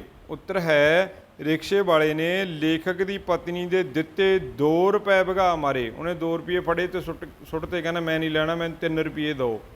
ਪ੍ਰਸ਼ਨ ਨੰਬਰ 8, ਰਿਕਸ਼ੇ ਵਾਲੇ ਨੇ 2 ਰੁਪਏ ਦੀ ਥਾਂ ਕਿੰਨੇ ਰੁਪਏ ਮੰਗੇ? ਉੱਤਰ ਹੈ 3 ਰੁਪਏ। ਪ੍ਰਸ਼ਨ ਨੰਬਰ 9, ਮਾੜਾ ਬੰਦਾ ਕਹਾਣੀ ਅਨੁਸਾਰ ਲੇਖਕ ਹਰ ਰੋਜ਼ ਕਿੰਨੇ ਰੁਪਏ ਦੀਆਂ ਸਿਗਰਟਾਂ ਪੀ ਜਾਂਦਾ ਸੀ? ਹੁਣ ਮਾੜਾ ਬੰਦਾ ਕਹਾਣੀ ਅਨੁਸਾਰ ਲੇਖਕ ਜਿਹੜਾ ਹੁਣ ਉੱਥੇ ਉਹਨੂੰ ਇੱਕ ਠਿਆਨੀ ਚਵਾਨੀ ਲਈ ਲੜ ਰਿਹਾ, ਹਰ ਰੋਜ਼ ਕਿੰਨੇ ਰੁਪਏ ਦੀਆਂ ਸਿਗਰਟਾਂ ਪੀ ਜਾਂਦਾ ਸੀ? ਉੱਤਰ ਹੈ 2.5-3 ਰੁਪਏ ਦੀਆਂ। ਹੁਣ ਜੇ ਸਮਝਦਾਰੀ ਦੀ ਗੱਲ ਕਰੀਏ ਕਿ 1 ਰੁਪਈਆ ਦੇਣ ਲੱਗਿਆ ਐਡੀ ਬਹਿਸ ਹੋ ਰਹੀ ਹੈ ਬੇਟਾ, ਉਹ 2.5-3 ਰੁਪਏ ਦੀਆਂ ਹਰ ਰੋਜ਼ ਸਿਗਰਟਾਂ ਪੀ ਜਾਂਦਾ ਸੀ ਲੇਖਕ। ਪ੍ਰਸ਼ਨ ਨੰਬਰ 10, ਮਾੜਾ ਬੰਦਾ ਕਹਾਣੀ ਅਨੁਸਾਰ ਲੇਖਕ ਮਹੀਨੇ ਵਿੱਚ ਕਿੰਨੀ ਵਾਰ ਸਿਨੇਮਾ ਦੇਖਦਾ ਸੀ? ਉੱਤਰ ਹੈ 2-3 ਵਾਰ। ਹੁਣ ਬੇਟਾ ਜਦੋਂ ਅਸੀਂ ਪਾਠ ਪੁਸਤਕ ਤੋਂ ਇਹ ਕਹਾਣੀ ਪੜ੍ਹਦੇ ਹਾਂ ਉਹਦੇ ਵਿੱਚ ਬਹੁਤ ਡਿਟੇਲ 'ਚ ਦਿੱਤੀ ਹੁੰਦੀ ਆ। ਕੁਝ ਪ੍ਰਸ਼ਨ ਅਸੀਂ ਉੱਪਰ ਸਾਰ 'ਚ ਪੜ੍ਹੇ ਨੇ, ਬਟ ਇਹ ਗੱਲਾਂ ਸਾਨੂੰ ਕਹਾਣੀ ਜਦੋਂ ਅਸੀਂ ਪਾਠ ਪੁਸਤਕ 'ਚੋਂ ਪੜ੍ਹਦੇ ਹਾਂ ਉਹਦੇ ਵਿੱਚੋਂ ਨਿਕਲ ਕੇ ਆਉਂਦੇ ਸਮਝ ਲੱਗਦੀਆਂ ਨੇ। ਸੋ ਇਸ ਕਰਕੇ ਹਰੇਕ ਚੀਜ਼ ਦੀ ਬੇਟਾ ਬਾਲ ਕੀ ਖਾਲ ਉਧੇੜਨੀ ਆ, ਕਿਉਂਕਿ ਜਦੋਂ ਵੀ ਤੁਹਾਡੇ ਤੋਂ ਪ੍ਰਸ਼ਨ ਪੁੱਛੇ ਜਾਣੇ ਨੇ ਬੋਰਡ ਦੇ ਇਮਤਿਹਾਨਾਂ ਦੇ ਵਿੱਚ ਤਾਂ ਉੱਥੇ ਬੇਟਾ ਬਹੁਤ ਬਰੀਕੀ ਨਾਲ ਪ੍ਰਸ਼ਨ ਆਉਣਗੇ। ਇਹੋ ਜਿਹੇ ਪ੍ਰਸ਼ਨਾਂ ਨੂੰ ਜ਼ਰੂਰ ਧਿਆਨ ਨਾਲ ਸੁਣਨਾ ਹੈ। ਪ੍ਰਸ਼ਨ ਨੰਬਰ 11, ਲੇਖਕ ਅਨੁਸਾਰ ਰਿਕਸ਼ੇ ਵਾਲੇ ਦੁਆਰਾ ਬਰਬਾਦ ਕੀਤੇ 1 ਘੰਟੇ ਵਿੱਚ ਕਿੰਨੇ ਰੁਪਏ ਕਮਾਏ ਜਾ ਸਕਦੇ ਸਨ? ਲੇਖਕ ਅਨੁਸਾਰ ਕੀ ਸੋਚਦਾ ਲੇਖਕ? ਉੱਤਰ ਹੈ 5 ਰੁਪਏ। ਉਹ ਸੋਚਦਾ ਕਿ ਜਿੰਨਾ ਸਮਾਂ ਇਹਨੇ ਉਰੇ ਖੜ ਕੇ ਗਵਾਤਾ ਨਾ, ਇਹ 5 ਰੁਪਏ ਕਮਾ ਸਕਦਾ ਸੀ। ਹੁਣ ਇਹਦੇ ਵਿੱਚ ਗਾਲ ਕੱਢਦਾ ਬੇਟਾ, ਕਹਿੰਦਾ ਡੈਸ਼ ਆਪੇ ਥੱਕ ਹਾਰ ਕੇ ਚਲਿਆ ਜਾਵੇਗਾ। ਇਹ ਸ਼ਬਦ ਕਿਸ ਨੇ ਕਿਸ ਬਾਰੇ ਕਹੇ? ਉੱਤਰ ਇਹ ਸ਼ਬਦ ਲੇਖਕ ਨੇ ਰਿਕਸ਼ੇ ਵਾਲੇ ਬਾਰੇ ਕਹੇ। ਉੱਥੇ ਉਹਨੂੰ ਗਾਲ ਕੱਢਦਾ ਬੇਟਾ ਉਹ। ਅੱਗੇ ਪ੍ਰਸ਼ਨ ਨੰਬਰ 3, ਕਿਉਂ ਜੀ ਜੇ ਰਾਤ ਹੋਵੇ ਜਾਂ ਮੀਂਹ ਵਸਦਾ ਹੋਵੇ ਤਾਂ 3 ਹੀ ਰੁਪਏ ਲੈਂਦੇ ਨੇ ਰਿਕਸ਼ੇ ਵਾਲੇ। ਇਹ ਸ਼ਬਦ ਕਿਸ ਨੇ ਕਹੇ? ਹੁਣ ਲੇਖਕ ਦੀ ਪਤਨੀ ਨੇ। ਉਹ ਬੇਟਾ ਜਦੋਂ ਡਰੀ ਹੋਈ ਸੀ ਵੀ ਚਲ ਗੱਲ ਲਵੇ ਲਾ ਕੇ ਨਿਮੇੜ ਦਿੰਦੇ, 3 ਰੁਪਏ ਦੇ ਦੇਣੇ, ਉਦੋਂ ਇਹ ਸ਼ਬਦ ਲੇਖਕ ਦੀ ਪਤਨੀ ਨੇ ਲੇਖਕ ਨੂੰ ਕਹੇ ਸੀ। ਅੱਗੇ ਹੈਗਾ ਬੇਟਾ ਪ੍ਰਸ਼ਨ ਨੰਬਰ 14 ਕਿ ਮਾੜਾ ਬੰਦਾ ਕਹਾਣੀ ਵਿੱਚ ਬੇਵਕੂਫ, ਜਾਹਲ, ਕਮੀਨਾ, ਹਰਾਮਜ਼ਾਦਾ ਆਦਿ ਸ਼ਬਦ ਕਿਸ ਲਈ ਵਰਤੇ ਗਏ ਹਨ? ਉੱਤਰ ਹੈ ਰਿਕਸ਼ੇ ਵਾਲੇ ਵਿਅਕਤੀ ਲਈ ਜਾਂ ਰਿਕਸ਼ੇ ਵਾਲੇ ਲਈ। ਪ੍ਰਸ਼ਨ ਨੰਬਰ 15, ਲੇਖਕ ਦੀ ਪਤਨੀ ਕਿਸ ਨੂੰ ਚਾਹ ਦਾ ਕੱਪ ਪਿਲਾਉਣਾ ਚਾਹੁੰਦੀ ਸੀ? ਉੱਤਰ ਹੈ ਕਿ ਲੇਖਕ ਦੀ ਪਤਨੀ ਰਿਕਸ਼ੇ ਵਾਲੇ ਨੂੰ ਚਾਹ ਦਾ ਕੱਪ ਪਿਲਾਉਣਾ ਚਾਹੁੰਦੀ ਸੀ। ਬਹੁ ਵਿਕਲਪੀ ਪ੍ਰਸ਼ਨ। ਸੋ ਬੇਟਾ ਜਿਹੜੇ ਇਹ ਸਾਡੇ ਬਹੁ ਵਿਕਲਪੀ ਪ੍ਰਸ਼ਨ ਹੁੰਦੇ ਨੇ, ਇਹਨਾਂ ਦੇ ਵਿੱਚ ਤੁਸੀਂ ਨਾਲੋਂ ਨਾਲ ਜਿਹੜੇ ਇਹਨਾਂ ਦੇ ਪ੍ਰਸ਼ਨ ਨੇ ਤੁਹਾਨੂੰ ਉੱਤਰ ਨਹੀਂ ਦੱਸੇ ਜਾਣਗੇ, ਬਟ ਇਹਨੂੰ ਨਾਲੋਂ ਨਾਲ ਸਮਝਦੇ ਜਾਣਾ ਕਿ ਇਹਨਾਂ ਦੇ ਉੱਤਰ ਜੇ ਤੁਹਾਨੂੰ ਪ੍ਰੈਕਟਿਸ ਦੇ ਤੌਰ 'ਤੇ ਪੇਪਰ 'ਚ ਇੱਦਾਂ ਆਏ ਨੇ ਤੁਸੀਂ ਉੱਤਰ ਕੀ ਦਿਓਗੇ। ਸੋ ਬੇਟਾ ਜਿਹੜੇ ਬੱਚਿਆਂ ਨੇ ਇਹਨਾਂ ਦੇ ਜਿਹੜੀ ਮਤਲਬ ਪੂਰਾ ਪੜ੍ਹਿਆ ਹੁੰਦਾ ਬੇਟਾ ਕਹਾਣੀ ਨੂੰ, ਉਹਨਾਂ ਲਈ ਕੋਈ ਵੱਡੀ ਗੱਲ ਨਹੀਂ ਹੁੰਦੀ ਇਹ ਜਿਹੜੇ ਅਸੀਂ ਪ੍ਰਸ਼ਨ ਉੱਤਰ ਕਰ ਰਹੇ ਹਾਂ।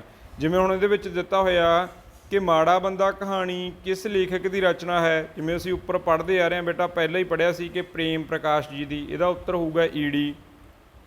ਪ੍ਰਸ਼ਨ ਨੰਬਰ 2 ਕਿ ਮਾੜਾ ਬੰਦਾ ਕਹਾਣੀ ਦੇ ਲੇਖਕ ਦੀ ਭੂਆ ਦਾ ਪੁੱਤਰ ਕੀ ਕਰਦਾ ਹੈ। ਹੁਣ ਕੱਕਾ ਦੁਬਾਰਾ ਖੱਖਾ ਬਣਾ ਸੀ ਲੇਖਕ, ਹੁਣ ਉਹ ਬੇਟਾ ਕੀ ਆ, ਉਹ ਐੜਾ ਜੰਗਲਾਤ ਵਿਭਾਗ ਵਿੱਚ ਅਫਸਰ ਲੱਗਿਆ ਹੋਇਆ ਹੈ।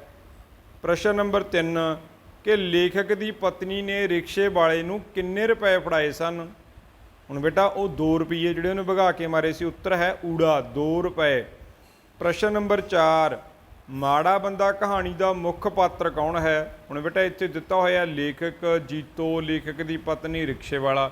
ਹੁਣ ਸਾਰੀ ਜਿਹੜੀ ਗੱਲਬਾਤ ਆ ਬੇਟਾ ਉਹ ਕਿਹਦੇ ਤੇ ਢੁਕਦੀ ਆ, ਉਹ ਹੈ ਰਿਕਸ਼ੇ ਵਾਲਾ। ਪ੍ਰਸ਼ਨ ਨੰਬਰ 4 ਦਾ ਉੱਤਰ ਹੈ ਸੱਸਾ, ਰਿਕਸ਼ੇ ਵਾਲਾ। ਪ੍ਰਸ਼ਨ ਨੰਬਰ 5 ਹੁਣ ਇਹ ਲੇਖਕ ਬਾਰੇ ਇਨਫੋਰਮੇਸ਼ਨ ਹੈ ਬੇਟਾ। ਹੁਣ ਜਦੋਂ ਵੀ ਤੁਸੀਂ ਪੜ੍ਹਦੇ ਹੋ ਤਾਂ ਉਹਦੇ ਬਾਰੇ ਤੁਸੀਂ ਜੇ ਡਿਟੇਲ 'ਚ ਪੜ੍ਹਿਆ ਹੋਊਗਾ ਬੇਟਾ ਤਾਂ ਪੇਪਰ ਦੇ ਵਿੱਚ ਇਹਦਾ ਉੱਤਰ ਜਿਹੜਾ ਤੁਸੀਂ ਸਹੀ ਦੇ ਸਕੋਗੇ। ਆਓ ਆਪਾਂ ਇਹਦੇ ਲੇਖਕ ਦੀ ਜਿਹੜੀ ਜਨਮ ਤਰੀਕ ਆ ਉਹਦੇ ਬਾਰੇ ਪੜ੍ਹ ਕੇ ਤੁਹਾਨੂੰ ਇਹਦਾ ਆਨਸਰ ਕਰਦੇ ਹਾਂ। ਹਾਂਜੀ ਬੇਟਾ, ਜਿਹੜਾ ਇਹ ਸਾਡਾ 5 ਨੰਬਰ ਪ੍ਰਸ਼ਨ ਆ, ਜਦੋਂ ਵੀ ਅਸੀਂ ਇਹ ਕੋਈ ਵੀ ਚੈਪਟਰ ਬੇਟਾ ਪੜ੍ਹਦੇ ਹਾਂ ਉਹਨਾਂ ਦੇ ਲੇਖਕ ਦਾ ਨਾਮ, ਡੇਟ ਆਫ ਬਰਥ ਜ਼ਰੂਰ ਤੁਸੀਂ ਨੇ ਪੜ੍ਹਨੀ ਆ। ਸੋ ਇਹਦਾ ਉੱਤਰ ਹੈਗਾ ਬੇਟਾ ਜਿਹੜਾ ਹੈਗਾ ਉਹ ਈੜੀ 1932 ਦੇ ਵਿੱਚ ਜਿਹੜਾ ਇਹਨਾਂ ਦਾ ਜਨਮ ਹੁੰਦਾ ਲੇਖਕ ਦਾ, ਪ੍ਰੇਮ ਪ੍ਰਕਾਸ਼ ਜੀ ਦਾ। ਪ੍ਰਸ਼ਨ ਨੰਬਰ 6 ਹੇਠਲੇ ਪਾਤਰਾਂ ਵਿੱਚੋਂ ਕਿਹੜਾ ਪਾਤਰ ਮਾੜਾ ਬੰਦਾ ਕਹਾਣੀ ਦਾ ਪਾਤਰ ਨਹੀਂ ਹੈ। ਹੁਣ ਲੇਖਕ ਦੀ ਪਤਨੀ ਉਹ ਵੀ ਬੇਟਾ ਇਹਦੇ ਵਿੱਚ ਆਉਂਦਾ, ਲੇਖਕ ਵੀ ਇਹਦੇ ਵਿੱਚ ਆ ਰਿਹਾ, ਰਿਕਸ਼ੇ ਵਾਲਾ ਵੀ ਇਹਦੇ ਵਿੱਚ ਆ ਰਿਹਾ। ਜੇ ਅਸੀਂ ਦੇਖੀਏ ਬੇਟਾ ਜਿਹੜਾ ਸੱਸਾ ਹੈ ਪ੍ਰੋਫੈਸਰ ਮਲਹੋਤਰਾ, ਉਹ ਇਸ ਕਹਾਣੀ ਦੇ ਵਿੱਚ ਕਿਤੇ ਉਹਦਾ ਜ਼ਿਕਰ ਨਹੀਂ ਆਉਂਦਾ। ਉਹ ਇਹਦਾ ਜਿਹੜਾ ਉੱਤਰ ਬੇਟਾ ਇਹ ਆਊਗਾ ਕਿ ਇਹ ਇਹਦਾ ਪਾਤਰ ਨਹੀਂ ਹੈ। ਰਿਕਸ਼ੇ ਵਾਲੇ ਨੇ 2 ਦੀ ਥਾਂ ਕਿੰਨੇ ਰੁਪਏ ਮੰਗੇ। ਹੁਣ ਤੁਹਾਨੂੰ ਪਤਾ ਹੀ ਆ ਬੇਟਾ ਉਹ 3 ਰੁਪਏ ਮੰਗ ਰਿਹਾ ਸੀ, ਉੱਤਰ ਹੈ ਐੜਾ 3 ਰੁਪਏ ਮੰਗੇ। ਸੋ ਅੱਗੇ ਹੈਗਾ 8 ਨੰਬਰ ਪ੍ਰਸ਼ਨ ਕਿ ਮਾੜਾ ਬੰਦਾ ਕਹਾਣੀ ਦਾ ਲੇਖਕ ਮਹੀਨੇ ਵਿੱਚ ਕਿੰਨੀ ਵਾਰ ਸਿਨੇਮਾ ਵੇਖਦਾ ਹੈ। ਹੁਣ ਅਸੀਂ ਉੱਪਰ ਪੜ੍ਹ ਕੇ ਆਏ ਕਿ 2 ਤੋਂ 3 ਵਾਰ ਜਿਹੜਾ ਉਹ ਸਿਨੇਮਾ ਦੇਖਣ ਜਾਂਦਾ ਹੈ। ਇਹ ਉੱਤਰ ਹੈ ਊੜਾ 2-3 ਵਾਰ, 2-3 ਵਾਰ ਬੇਟਾ ਉਹ ਦੇਖਦਾ। ਜੇ ਤੁਹਾਨੂੰ ਪੇਪਰ 'ਚ ਇੱਦਾਂ ਦਾ ਸਵਾਲ ਆ ਜਾਂਦਾ ਬੇਟਾ ਜ਼ਰੂਰ ਤੁਸੀਂ ਕਨਫਿਊਜ਼ ਹੋਵੋਗੇ, ਕਿਉਂਕਿ ਇਹ 'ਤੇ 1-2 ਵਾਰ ਵੀ ਹੋ ਸਕਦਾ ਤੁਸੀਂ ਕਹੋ ਵੀ ਇਹ ਸਹੀ ਹੋਊ ਜੇ ਤੁੱਕਾ ਲਾਓਗੇ। ਕਈ ਵਾਰ ਲਿਖਿਆ ਹੁੰਦਾ ਵੀ 3-4 ਵਾਰ, ਵੀ ਹਾਂ ਚੱਲ 3-4 ਵਾਰ ਜਾਂਦਾ ਹੋਊ। ਸੋ ਬੇਟਾ ਜੇ ਤੇ ਲਿਖਿਆ ਕੇਵਲ 1 ਵਾਰ, ਜਿਹੜੇ ਬੱਚਿਆਂ ਨੇ ਬੇਟਾ ਇਹ ਕਹਾਣੀ ਨਹੀਂ ਪੜ੍ਹੀ ਹੋਊਗੀ ਉਹ ਬੱਚੇ ਸਹੀ ਆਨਸਰ ਨਹੀਂ ਕਰਕੇ ਆ ਸਕਦੇ, ਕਿਉਂਕਿ ਇਹਦੇ ਵਿੱਚ 2-3 ਵਾਰ ਜੇ ਤੁਸੀਂ ਕਹਾਣੀ ਪੜ੍ਹੀ ਆ ਤਾਂ ਬੇਟਾ ਤੁਹਾਨੂੰ ਇਹਦਾ ਉੱਤਰ 2-3 ਵਾਰ ਸਹੀ ਪਤਾ ਹੋਊਗਾ। ਲੇਖਕ ਦੀ ਡੇਟ ਆਫ ਬਰਥ ਬੇਟਾ ਜੇ ਕਹਾਣੀ ਪੜ੍ਹੀ ਹੋਊਗੀ, ਇਹਦੀ ਇੰਟਰੋਡਕਸ਼ਨ ਪੜ੍ਹੀ ਹੋਊਗੀ ਲੇਖਕ ਬਾਰੇ, ਤਾਂ ਬੇਟਾ ਤੁਸੀਂ ਉਹਦੇ ਵਿੱਚੋਂ ਜਿਹੜਾ ਸਵਾਲ ਕਰ ਸਕਦੇ ਹੋ। ਸੋ ਬੇਟਾ ਜਿਵੇਂ ਤੁਹਾਡੇ ਫਾਈਨਲ ਪੇਪਰ ਹੋਣਗੇ ਉਹਦੇ ਵਿੱਚ ਉਹ ਬੱਚੇ ਵਧੀਆ ਸਕੋਰ ਕਰਦੇ ਨੇ ਜਿਹੜੇ ਬੱਚੇ ਹਰੇਕ ਚੀਜ਼ ਨੂੰ ਡੀਪਲੀ ਪੜ੍ਹਦੇ ਨੇ। ਘੱਟੋ ਘੱਟ ਬੇਟਾ ਉਹ ਚੀਜ਼ ਸਾਨੂੰ ਜ਼ਰੂਰ ਪੜ੍ਹ ਲੈਣੀ ਚਾਹੀਦੀ ਹੈ ਜਿਹੜੀ ਤੁਹਾਡੇ ਪਾਠ ਪੁਸਤਕ ਦੇ ਵਿੱਚ, ਤੁਹਾਡੇ ਸਿਲੇਬਸ ਦੇ ਵਿੱਚ ਐਡ ਆ। ਸੋ ਜੇ ਲੇਖਕ ਬਾਰੇ ਬੇਟਾ ਤੁਹਾਨੂੰ ਮਤਲਬ ਬੋਰਡ ਦੇ ਇਮਤਿਹਾਨ ਦੇ ਵਿੱਚ ਸਵਾਲ ਪੁੱਛਿਆ ਜਾਂਦਾ ਤਾਂ ਕੋਈ ਵੱਡੀ ਗੱਲ ਨਹੀਂ, ਕਿਉਂਕਿ ਤੁਹਾਨੂੰ ਸਿਲੇਬਸ ਦੇ ਵਿੱਚ ਲੇਖਕ ਬਾਰੇ ਇੰਟਰੋਡਕਸ਼ਨ ਵੀ ਹੈ ਅਤੇ ਲੇਖਕ ਨੇ ਜੋ ਪੜ੍ਹਾਇਆ ਉਹਦੇ ਬਾਰੇ ਵੀ ਤੁਹਾਨੂੰ ਸਵਾਲ ਪੁੱਛੇ ਜਾਣਗੇ। ਸੋ ਬੇਟਾ ਜਦੋਂ ਵੀ ਕੋਈ ਕਹਾਣੀ ਪੜ੍ਹਨੀ ਆ ਉਸ ਕਹਾਣੀ ਦੇ ਲੇਖਕ ਬਾਰੇ ਵੀ ਜ਼ਰੂਰ ਜਿਹੜੀ ਜਾਣਕਾਰੀ ਆ ਉਹ ਤੁਸੀਂ ਨੇ ਪੜ੍ਹਨੀ ਹੈ ਜਾਂ ਉਹਦੀ ਤਿਆਰੀ ਕਰਨੀ ਹੈ। ਪ੍ਰਸ਼ਨ ਨੰਬਰ 9 ਲੇਖਕ ਦੀ ਪਤਨੀ ਰਿਕਸ਼ੇ ਵਾਲੇ ਨੂੰ ਕੀ ਪਿਲਾਉਣਾ ਚਾਹੁੰਦੀ ਸੀ। ਪਾਣੀ, ਜੂਸ, ਦੁੱਧ, ਚਾਹ। ਲਾਸਟ ਉੱਤਰ ਹੈ ਸੱਸਾ, ਚਾਹ ਪਿਲਾਉਣਾ ਚਾਹੁੰਦੀ ਸੀ ਜਦੋਂ ਡੋਲਦੀ ਆ ਉਹ 1 ਕੱਪ। ਲੇਖਕ ਦੀ ਪਤਨੀ ਨੇ ਪੋਥੀ ਬੰਦ ਕਰਕੇ ਕਿੱਥੇ ਰੱਖੀ ਸੀ। ਜਿਹੜੀ ਲੇਖਕ ਦੀ ਪਤਨੀ ਆ ਉਸ ਨੇ ਪੋਥੀ ਬੰਦ ਕਰਕੇ ਕਿੱਥੇ ਰੱਖੀ ਸੀ। ਹੁਣ ਇਹਦਾ ਉੱਤਰ ਹੈ ਜਿਵੇਂ ਅਸੀਂ ਇਹਦੇ ਵਿੱਚ ਦੇਖ ਰਹੇ ਈੜੀ ਬਰਾਂਡੇ ਵਿੱਚ ਬੰਨੀ 'ਤੇ। ਹੁਣ ਇੱਥੇ ਇਹਨੇ ਪੋਥੀ ਬੰਦ ਕਰਕੇ ਇਹਦੀ ਪਤਨੀ ਨੇ ਰੱਖ ਦਿੱਤੀ। ਬੇਟਾ ਲਾਸਟ ਦੇ ਵਿੱਚ ਇਹਨਾਂ ਦੇ ਉੱਤਰ ਨੇ, ਤੁਸੀਂ ਇਹਨਾਂ ਨੂੰ ਵੀਡੀਓ ਨੂੰ ਰੋਕ ਕੇ ਸਮਝ ਸਕਦੇ ਹੋ, ਵੇਖ ਸਕਦੇ ਹੋ। ਸੋ ਆਓ ਅਸੀਂ ਕਰਦੇ ਹਾਂ ਛੋਟੇ ਉੱਤਰਾਂ ਵਾਲੇ ਪ੍ਰਸ਼ਨ। ਸੋ ਬੇਟਾ ਵੀਡੀਓ ਥੋੜ੍ਹੀ ਲੰਬੀ ਲੰਘ ਜੂ, ਬਟ ਇਹ ਉਹਨਾਂ ਬੱਚਿਆਂ ਲਈ ਹੈਲਪਫੁਲ ਹੋਊਗੀ ਜਿਨ੍ਹਾਂ ਬੱਚਿਆਂ ਨੂੰ ਐਗਜ਼ਾਮ ਦੇ ਟਾਈਮ ਕਿਤੋਂ ਕੋਈ ਸੋਰਸ ਨਹੀਂ ਮਿਲਦੇ ਪੜ੍ਹਨ ਦੇ ਕਿ ਕਿੱਥੋਂ ਤਿਆਰੀ ਕਰੀਏ। ਸੋ ਇਹ ਇਸ ਕਰਕੇ ਬੇਟਾ ਜੋ ਵੀ ਤੁਹਾਡੀ ਪਾਠ ਪੁਸਤਕ ਨਾਲ ਹੈਲਪਿੰਗ ਮਟੀਰੀਅਲ ਆ, ਇਹ ਐਸਪੀ ਵਾਲਿਆਂ ਦੀ ਜਿਹੜੀ ਬੁੱਕ ਆ ਬੇਟਾ ਉਹਦੇ ਵਿੱਚ ਇਹ ਪ੍ਰਸ਼ਨ ਉੱਤਰ ਦਿੱਤੇ ਗਏ ਨੇ। ਉਸ ਤੋਂ ਦੇ ਬੇਟਾ ਇਹਦੀ PDF ਬਣਾ ਕੇ ਤੁਹਾਡੇ ਸਨਮੁਖ ਰੱਖੀ ਗਈ ਹੈ ਕਿ ਚਲੋ ਬੱਚਿਆਂ ਦੀ ਕਿਸੇ ਵੀ ਐਂਗਲ ਤੋਂ ਜਿਹੜੀ ਉਹ ਹੈਲਪ ਹੋ ਸਕੇ, ਕਿਉਂਕਿ ਹੁਣ ਬੇਟਾ ਮੋਸਟਲੀ ਜਿਹੜੀ ਪੜ੍ਹਾਈ ਆਪਾਂ ਆਨਲਾਈਨ ਕਰ ਰਹੇ ਹਾਂ। ਸੋ ਆਓ ਆਪਾਂ ਕਰਦੇ ਹਾਂ ਛੋਟੇ ਉੱਤਰਾਂ ਵਾਲੇ ਪ੍ਰਸ਼ਨ। ਪ੍ਰਸ਼ਨ ਨੰਬਰ 1 ਕਿ ਮਾੜਾ ਬੰਦਾ ਕਹਾਣੀ ਵਿੱਚ ਲੇਖਕ ਕੀ ਕਰ ਰਿਹਾ ਸੀ। ਹੁਣ ਉਹ ਚਿੱਠੀ ਲਿਖ ਰਿਹਾ ਸੀ ਆਪਦੀ ਭੂਆ ਦੇ ਪੁੱਤਰ ਨੂੰ। ਬੇਟਾ ਜੇ ਕਹਾਣੀ ਪੜ੍ਹੀ ਹੋਊਗੀ ਤਾਂ ਪ੍ਰਸ਼ਨ ਤੁਹਾਡੇ ਟਿਪਸ 'ਤੇ ਹੋਣਗੇ, ਉੱਤਰ ਤੁਹਾਡੇ ਐਵੇਂ ਟਿਪਸ 'ਤੇ ਹੋਣਗੇ ਇਹਨਾਂ ਦੇ ਵੀ, ਇਹ ਕੋਈ ਵੱਡੀ ਗੱਲ ਨਹੀਂ। ਉੱਤਰ ਜੇ ਤੁਹਾਨੂੰ ਕੋਈ ਪਾ ਕੇ ਪੁੱਛ ਲੇ ਤਾਂ ਤੁਸੀਂ ਉਹਦਾ ਪ੍ਰਸ਼ਨ ਵੀ ਦੱਸ ਸਕੋਗੇ ਜੇ ਕਹਾਣੀ ਪੜ੍ਹੀ ਹੋਊਗੀ ਸਾਡੀ। ਉੱਤਰ ਹੈ ਕਿ ਲੇਖਕ ਆਪਣੀ ਭੂਆ ਦੇ ਪੁੱਤਰ ਨੂੰ ਚਿੱਠੀ ਲਿਖਣ ਦਾ ਯਤਨ ਕਰ ਰਿਹਾ ਸੀ।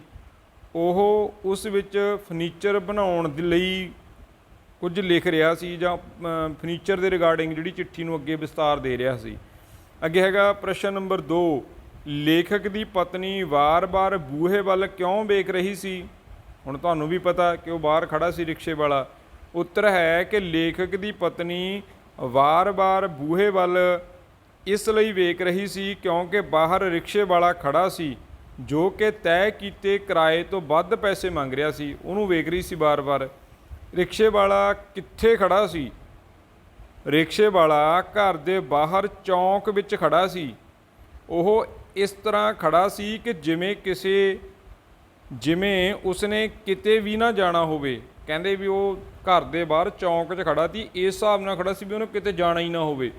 ਕਾਠੀ ਦੇ ਉੱਪਰ ਉਹਨੇ ਕੂਣੀ ਰੱਖੀ ਹੋਈ ਹੈ, ਕੁੱਬ ਪਾ ਕੇ ਉਹਦੇ ਉੱਪਰ ਇਸ ਤਰ੍ਹਾਂ ਖੜਾ ਮਸਤ ਆਪਣੀ ਧੁੰਨ ਦੇ ਵਿੱਚ, ਅਤੇ ਉਹ ਲੇਖਕ ਦੇ ਘਰ ਵੱਲ ਅਤੇ ਲੇਖਕ ਵੱਲ ਵੀ ਮੁੜ ਕੇ ਨਹੀਂ ਵੇਖ ਰਿਹਾ, ਇੱਦਾਂ ਖੜਾ ਕਿ ਮੈਂ ਇਹਨਾਂ ਤੋਂ ਕੁਛ ਨਹੀਂ ਲੈਣਾ। ਪ੍ਰਸ਼ਨ ਨੰਬਰ 4, ਰਿਕਸ਼ੇ ਵਾਲਾ ਵੇਖਣ ਵਿੱਚ ਕਿਹੋ ਜਿਹਾ ਲੱਗਦਾ ਸੀ। ਹੁਣ ਆਪਾਂ ਉੱਪਰ ਬੇਟਾ ਵਿਸਤਾਰ 'ਚ ਪੜ੍ਹ ਕੇ ਆਏ ਉਹਦੀ ਇੰਟਰੋਡਕਸ਼ਨ। ਆਓ ਪੜ੍ਹਦੇ ਹਾਂ ਉੱਤਰ। ਉਸਨੇ ਭੈੜੀ ਬੁਰਸ਼ਟ ਪਾਈ ਹੋਈ ਸੀ ਜਿਸ ਨੂੰ ਟਾਕੀਆਂ ਲੱਗੀਆਂ ਸਨ। ਸਰੀਰਕ ਪੱਖੋਂ ਕਮਜ਼ੋਰ ਅਤੇ ਮੈਲਾ ਕੁਚੈਲਾ ਬੰਦਾ ਸੀ। ਉਸ ਨੂੰ ਵੇਖ ਕੇ ਹੀ ਬੰਦੇ ਦਾ ਮਨ ਖਰਾਬ ਹੁੰਦਾ ਸੀ। ਹੁਣ ਇਹ ਬੇਟਾ ਇੱਕ ਜਿਹੜਾ ਪ੍ਰਸ਼ਨ ਦਾ ਉੱਤਰ ਲਿਖਣ ਵਾਲਾ ਇੱਕ ਵਿਅਕਤੀ ਆ, ਉਹ ਆਪਣੀ ਸੋਚ ਮੁਤਾਬਕ ਲਿਖਦਾ। ਤੁਸੀਂ ਵੀ ਬੇਟਾ ਆਪਣੀ ਸੋਚ ਮੁਤਾਬਕ ਇਹਦਾ ਉੱਤਰ ਦੇ ਸਕਦੇ ਹੋ ਜੇ ਤੁਸੀਂ ਕਹਾਣੀ ਪੜ੍ਹੀ ਹੈ ਉਸ ਆਧਾਰ 'ਤੇ। ਆਪਣੇ ਕੋਲੋਂ ਨਹੀਂ ਕੋਈ ਬਣਾ ਕੇ ਮਨ ਘੜਤ ਪ੍ਰਸ਼ਨ ਦਾ ਉੱਤਰ ਲਿਖਣਾ, ਵੀ ਕਹਾਣੀ ਨਾਲ ਸੰਬੰਧਿਤ ਹੋਣਾ ਚਾਹੀਦਾ ਬੇਟਾ। ਜਿਵੇਂ ਦਾ ਉਹਦਾ ਪਹਿਰਾਵਾ ਸੀ, ਤੁਹਾਨੂੰ ਕਿਹਾ ਸੀ ਵੀ ਮਾੜਾ ਬੰਦਾ ਉਹਨੂੰ ਕਹਿਣ ਲਈ 4-5 ਐਂਗਲਾਂ ਤੋਂ ਅਸੀਂ ਸੋਚਾਂਗੇ ਕਿ ਕਿਸ ਐਂਗਲ ਤੋਂ ਮਾੜਾ ਕਹਾਂਗੇ। ਕਹਾਣੀ ਦੇ ਆਧਾਰ 'ਤੇ ਮਾੜਾ ਕਹਿ ਰਹੇ ਹਾਂ, ਸਰੀਰਕ ਕਮਜ਼ੋਰੀ ਦੇ ਆਧਾਰ 'ਤੇ ਮਾੜਾ ਕਹਿ ਰਹੇ ਹਾਂ, ਉਹਦੇ ਕੱਪੜਿਆਂ ਦੇ ਆਧਾਰ 'ਤੇ ਉਹਨੂੰ ਮਾੜਾ ਕਹਿ ਰਹੇ ਹਾਂ, ਜਾਂ ਉਹਦੇ ਬਿਹੇਵੀਅਰ ਕਰਕੇ ਅਸੀਂ ਉਹਨੂੰ ਮਾੜਾ ਕਹਿ ਰਹੇ ਹਾਂ। ਇਸ ਬਹੁਤ ਸਾਰੇ ਐਂਗਲ ਨੇ ਬੇਟਾ ਉਹਦੇ ਬਾਰੇ ਸੋਚਣ ਦੇ। ਅੱਗੇ ਹੈਗਾ 5 ਨੰਬਰ, ਰਿਕਸ਼ੇ ਵਾਲੇ ਨੇ ਲੇਖਕ ਦੀ ਪਤਨੀ ਦੇ ਪੈਸੇ ਫੜਾਉਣ 'ਤੇ ਕੀ ਕੀਤਾ। ਜਦੋਂ ਉਹਦੀ ਪਤਨੀ ਨੇ 2 ਰੁਪਏ ਫੜਾਏ ਤਾਂ ਰਿਕਸ਼ੇ ਵਾਲੇ ਦਾ ਰਿਐਕਸ਼ਨ ਕੀ ਸੀ, ਉਹਨੇ ਕੀ ਕੀਤਾ। ਉੱਤਰ ਹੈ ਲੇਖਕ ਦੀ ਪਤਨੀ ਦੇ ਪੈਸੇ ਫੜਾਉਣ 'ਤੇ ਰਿਕਸ਼ੇ ਵਾਲਾ ਭੈੜਾ ਜਿਹਾ ਮੂੰਹ ਬਣਾ ਕੇ ਲੇਖਕ ਵੱਲ ਵੇਖਣ ਲੱਗਦਾ ਅਤੇ ਲੇਖਕ ਦੀ ਪਤਨੀ ਦੁਆਰਾ ਫੜਾਏ ਪੈਸਿਆਂ ਨੂੰ ਉਸਨੇ ਵਗਾਹ ਸੁੱਟ ਦਿੱਤਾ। ਹੁਣ ਬੇਟਾ ਉਹਨੇ ਮਤਲਬ ਭੈੜੀ ਜਿਹੀ ਸ਼ਕਲ ਬਣਾ ਕੇ ਲੇਖਕ ਵੱਲ ਦੇਖਿਆ ਅਤੇ 2 ਰੁਪਏ ਜਦੋਂ ਉਹਦੀ ਪਤਨੀ ਨੇ ਦਿੱਤੇ, ਉਹਨੇ 3 ਰੁਪਏ ਮੰਗੇ ਸੀ ਬੇਟਾ, ਉਹ ਕਹਿੰਦੀ 2 ਰੁਪਏ ਠੀਕ ਨੇ। ਇਸ ਤੋਂ ਬਾਅਦ ਬਹਿਸ ਸ਼ੁਰੂ ਹੋ ਜਾਂਦੀ ਆ ਅਤੇ ਉਹ 2 ਰੁਪਏ ਵਗਾਹ ਕੇ ਮਾਰਦਾ ਕਿ ਮੈਂ ਨਹੀਂ ਲੈਣੇ, ਮੈਨੂੰ 3 ਦਿਓ। ਸੋ ਇਸ ਤਰ੍ਹਾਂ ਦਾ ਜਿਹੜਾ ਉਹਦਾ ਬਿਹੇਵ ਸੀਗਾ ਰਿਕਸ਼ੇ ਵਾਲੇ ਦਾ। ਪ੍ਰਸ਼ਨ ਨੰਬਰ 6, ਲੇਖਕ ਦੀ ਪਤਨੀ ਰਿਕਸ਼ੇ ਵਾਲੇ ਦੀ ਵਕਾਲਤ ਕਿਵੇਂ ਕਰਦੀ ਹੈ। ਹੁਣ ਉਹ ਕਹਿੰਦੀ ਹੈ ਚੱਲ ਦੇ ਦਿਓ ਜੀ ਇਹਨੂੰ, ਕਿਉਂਕਿ ਉਹਦੀ ਨੇਚਰ ਹੈ ਬੇਟਾ। ਇੱਥੇ ਦੱਸਿਆ ਗਿਆ ਕਹਾਣੀ 'ਚ ਕਿ ਜੇਕਰ ਕੋਈ ਮਿਹਨਤ ਵਾਲਾ ਬੰਦਾ ਨਾ ਉਹਦੇ ਨਾਲ ਬਹਿਸ ਕਰਦਾ ਉਹਦੀ ਪਤਨੀ ਨਾਲ, ਤਾਂ ਉਹ 50 ਪੈਸੇ ਵੱਧ ਦੇ ਕੇ ਉਹਨੂੰ ਕਹਿੰਦੇ ਚਲੋ ਛੱਡੋ, ਇਹਨੂੰ ਲਫੜੇ ਨੂੰ ਬੰਦ ਕਰੋ। ਹੁਣ ਇਸ ਕਰਕੇ ਉਹ ਕਹਿੰਦੀ ਹੈ ਚੱਲ ਇਹਨੂੰ ਦੇ ਦਿਓ ਜੀ, ਦੇ ਦਿਓ ਇਹਨੂੰ 1 ਰੁਪਈਆ ਵੱਧ। ਵੀ ਜੇ ਮੀਂਹ ਪੈਂਦਾ ਹੁੰਦਾ ਤਾਂ ਵੀ ਤਾਂ ਆਪਾਂ 1 ਰੁਪਈਆ ਵੱਧ ਦਿੰਦੇ, ਜਾਂ ਰਾਤ ਹੁੰਦੀ ਫਿਰ ਵੀ ਤਾਂ 1 ਰੁਪਈਆ ਵੱਧ ਦਿੰਦੇ। ਉਹਦੀ ਇਹ ਮਾਨਸਿਕਤਾ ਬੇਟਾ ਉਸ ਟਾਈਮ ਹੀ ਸੀ ਜਦੋਂ ਬਹਿਸ ਹੋ ਰਹੀ ਆ। ਅਤੇ ਲੇਖਕ ਜਦੋਂ 2 ਰੁਪਏ ਸੁੱਟ ਦਿੰਦਾ ਬੇਟਾ, ਲੇਖਕ ਦਾ ਜਿਹੜਾ ਐਟੀਟਿਊਡ ਆ ਉਹਦੇ ਮੁਤਾਬਕ ਲੇਖਕ ਵੀ ਉਹਨੂੰ ਬਹੁਤ ਬੁਰਾ ਸਮਝਦਾ, ਬੁਰਾ ਭਲਾ ਬੋਲਦਾ। ਆਓ ਪੜ੍ਹਦੇ ਹਾਂ ਕਿ ਲੇਖਕ ਦੀ ਪਤਨੀ ਰਿਕਸ਼ੇ ਵਾਲੇ ਦੀ ਵਕਾਲਤ ਕਰਦੀ ਕਹਿੰਦੀ ਹੈ ਕਿ ਕਈ ਵਾਰ ਸਾਡੇ ਪੈਸੇ ਕਿਤੇ ਡਿੱਗ ਵੀ ਪੈਂਦੇ ਸਨ ਜਾਂ ਪੈਂਦੇ ਹਨ। ਬੱਚੇ ਹਰ ਰੋਜ਼ ਕਿੰਨੇ ਪੈਸੇ ਖਰਚ ਦਿੰਦੇ ਹਨ ਅਤੇ ਕਿੰਨੇ ਪੈਸੇ ਅਸੀਂ ਹਰ ਰੋਜ਼ ਐਵੇਂ ਰੋਡ ਛੱਡਦੇ ਹਾਂ। ਹੁਣ ਬੇਟਾ ਇਹ ਜਿਹੜੀ ਕਹਾਣੀ ਦੇ ਵਿੱਚ ਇਹ ਉੱਤਰ ਆਇਆ, ਇਹ ਅਸੀਂ ਜਿਵੇਂ ਸਾਰ ਪੜ੍ਹਿਆ ਉਹਦੇ ਵਿੱਚ ਕਿਤੇ ਵੀ ਇਹ ਸਟੇਟਮੈਂਟ ਨਹੀਂ, ਬਟ ਜਦੋਂ ਅਸੀਂ ਕਹਾਣੀ ਨੂੰ ਡੀਪਲੀ ਪੜ੍ਹਦੇ ਹਾਂ ਉੱਥੋਂ ਇਹ ਗੱਲਾਂ ਨਿਕਲਦੀਆਂ ਨੇ। ਜਿਵੇਂ ਲੇਖਕ ਬੇਟਾ ਸਿਗਰਟਾਂ ਪੀਂਦਾ, ਉਹ 2-3 ਰੁਪਏ ਦੀਆਂ ਸਿਗਰਟਾਂ ਪੀ ਜਾਂਦਾ ਅਤੇ ਮਹੀਨੇ ਦੇ ਵਿੱਚ 2-3 ਵਾਰ ਸਿਨੇਮੇ ਜਾਇਆ ਆਉਂਦਾ। ਜਿਵੇਂ ਉਹ ਕਹਿੰਦੇ ਵੀ ਪਾਨ ਖਾ ਕੇ ਥੁੱਕ ਦਿੰਦੇ ਆ, ਉਹ ਅਸੀਂ ਕਹਿੰਦੇ ਵੀ ਅਸੀਂ ਉਂਝ ਵੀ ਤਾਂ ਕਿੰਨੇ ਮਤਲਬ ਬੇਲੋੜੇ ਕੰਮਾਂ 'ਤੇ ਪੈਸਾ ਖਰਚ ਦਿੰਦੇ ਹਾਂ। ਅਤੇ ਇਸ ਕਰਕੇ ਬੇਟਾ ਉਹ ਵਕਾਲਤ ਕਰਦੀ ਆ, ਉਹਦੀ ਸਾਈਡ ਲੈਂਦੀ ਆ ਗਰੀਬ ਬੰਦੇ ਦੀ। ਕਿਤੇ ਨਾ ਕਿਤੇ ਦਿਖਾਉਣ ਦੀ ਕੋਸ਼ਿਸ਼ ਕੀਤੀ ਗਈ ਆ ਅਤੇ ਇੱਥੇ ਜਿਹੜਾ ਪਤੀ ਆ ਉਹਦਾ ਰੁਖ ਥੋੜ੍ਹਾ ਜਿਹਾ ਸਖਤ ਦਿਖਾਇਆ ਗਿਆ। ਸੋ ਬੇਟਾ ਇੱਥੇ ਇੱਕ ਅੰਸ਼ਿਕ ਦੇ ਤੌਰ 'ਤੇ ਇਹ ਵੀ ਦੱਸਿਆ, ਉਹਦਾ ਜਿਹੜਾ ਲੇਖਕ ਹੈ ਉਹ ਕਹਿੰਦਾ ਵੀ ਜੇ ਇਹ ਕਹਿ ਦਿੰਦਾ ਕਿ ਬੀਬੀ ਮੈਂ 2 ਗਲੀਆਂ ਅੱਗੇ ਆ ਗਿਆ, ਬਾਟ ਦੂਰ ਪੈ ਗਈ, ਮੈਨੂੰ 1 ਰੁਪਈਆ ਵੱਧ ਦੇ ਦਿਓ, ਕਹਿੰਦਾ ਮੈਂ ਦੇ ਦਿੰਦਾ। ਸੋ ਸੋ ਇਹ ਬੇਟਾ ਰਲਵੀਂ ਮਿਲਵੀਂ ਕਹਾਣੀਆਂ, ਅਸੀਂ ਇੱਕ ਧਿਰ ਨੂੰ ਇੱਥੇ ਮਾੜੀ ਨਹੀਂ ਸਾਬਤ ਕਰ ਸਕਦੇ। ਸੋ ਅੱਗੇ ਹੈਗਾ ਪ੍ਰਸ਼ਨ ਨੰਬਰ 7, ਲੇਖਕ ਦਾ ਰਿਕਸ਼ੇ ਵਾਲੇ ਬਾਰੇ ਕੀ ਵਿਚਾਰ ਹੈ?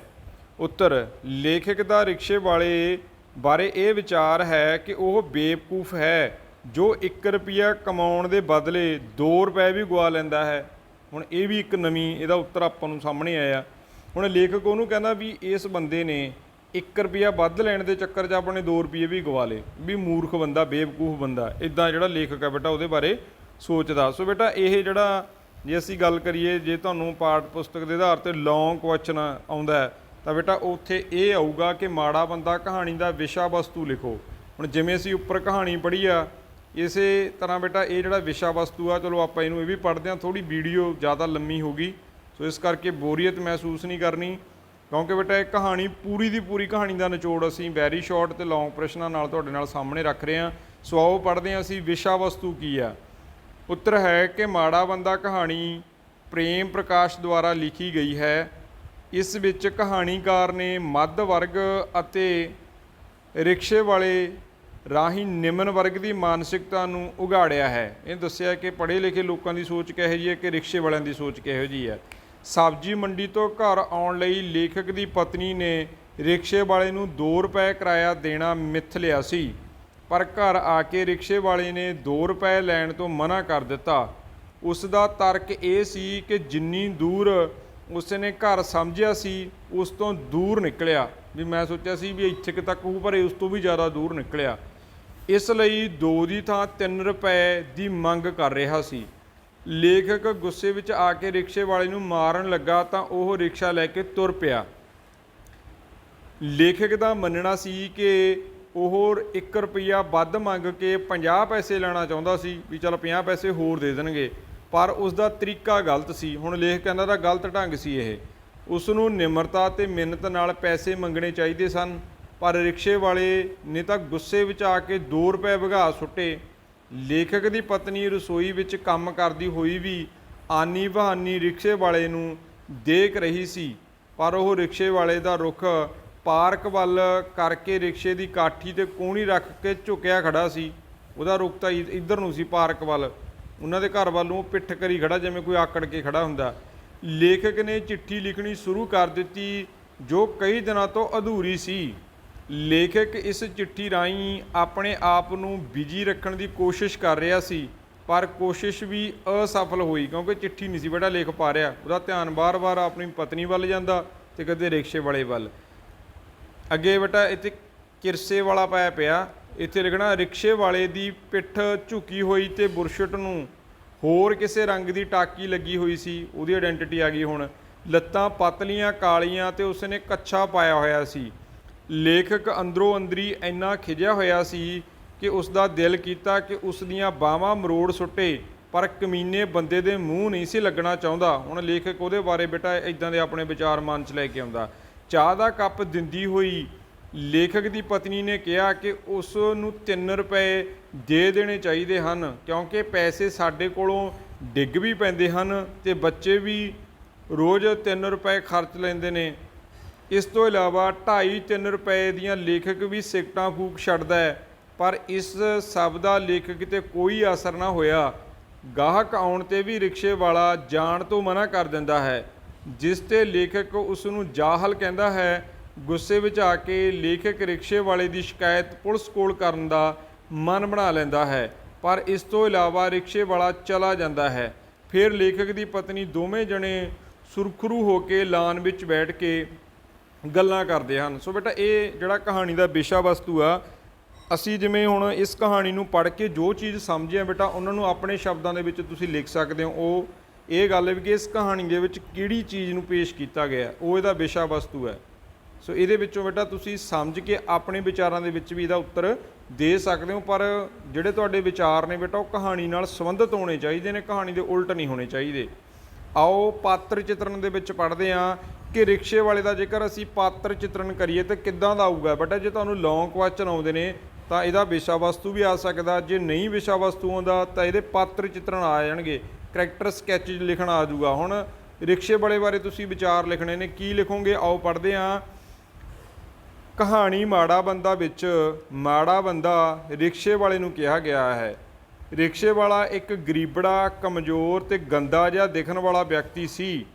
ਉਸ ਦੀ ਪਿੱਠ ਕੁੱਬੀ ਅਤੇ ਉਸ ਦੀ ਗੰਦੀ ਬੁਰਸ਼ਟ ਤੇ ਰੰਗ ਬਰੰਗੀ ਟਾਕੀ ਲੱਗੀ ਹੋਈ ਸੀ। ਹੁਣ ਟਾਕੀ ਬੇਟਾ ਉਹ ਟਾਕੀ ਮੋਰੀ ਨਾ ਸਮਝ ਲਿਓ, ਇੱਕ ਸ਼ਰਟ ਜਿਵੇਂ ਤੁਹਾਨੂੰ ਕਿਹਾ ਪਲੇਨ, ਜੇ ਕਿਤੋਂ ਫਟ ਗਈ ਉਹਦੇ ਵਿੱਚ ਗਲੀ ਨਿਕਲ ਗਈ ਤਾਂ ਬੇਟਾ ਕਿਸੇ ਹੋਰ ਕੱਪੜੇ 'ਚੋਂ ਕੱਪੜਾ ਕੱਟ ਕੇ ਉਹਦੇ ਨੀਚੇ ਲਾ ਕੇ ਆਲੇ ਦੁਆਲੇ ਸੂਈ ਨਾਲ ਸਿਉਂ ਲੈਣਾ।